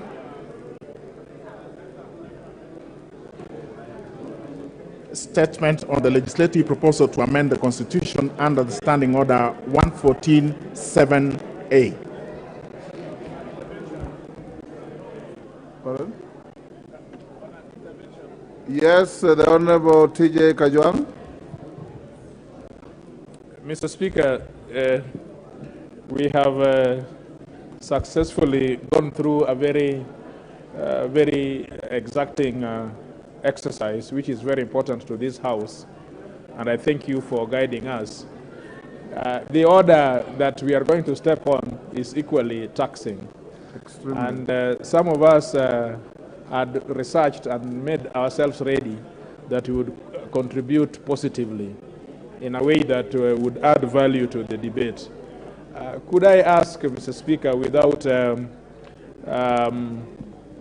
because you have the discretion in this matter, to rearrange the order for the convenience of the House, that we probably could take this matter at such appropriate time as you will, in your discretion, decide, probably tomorrow at the earliest opportunity, so that we have freshness of thought and we can address ourselves. Thank you, Mr. Speaker.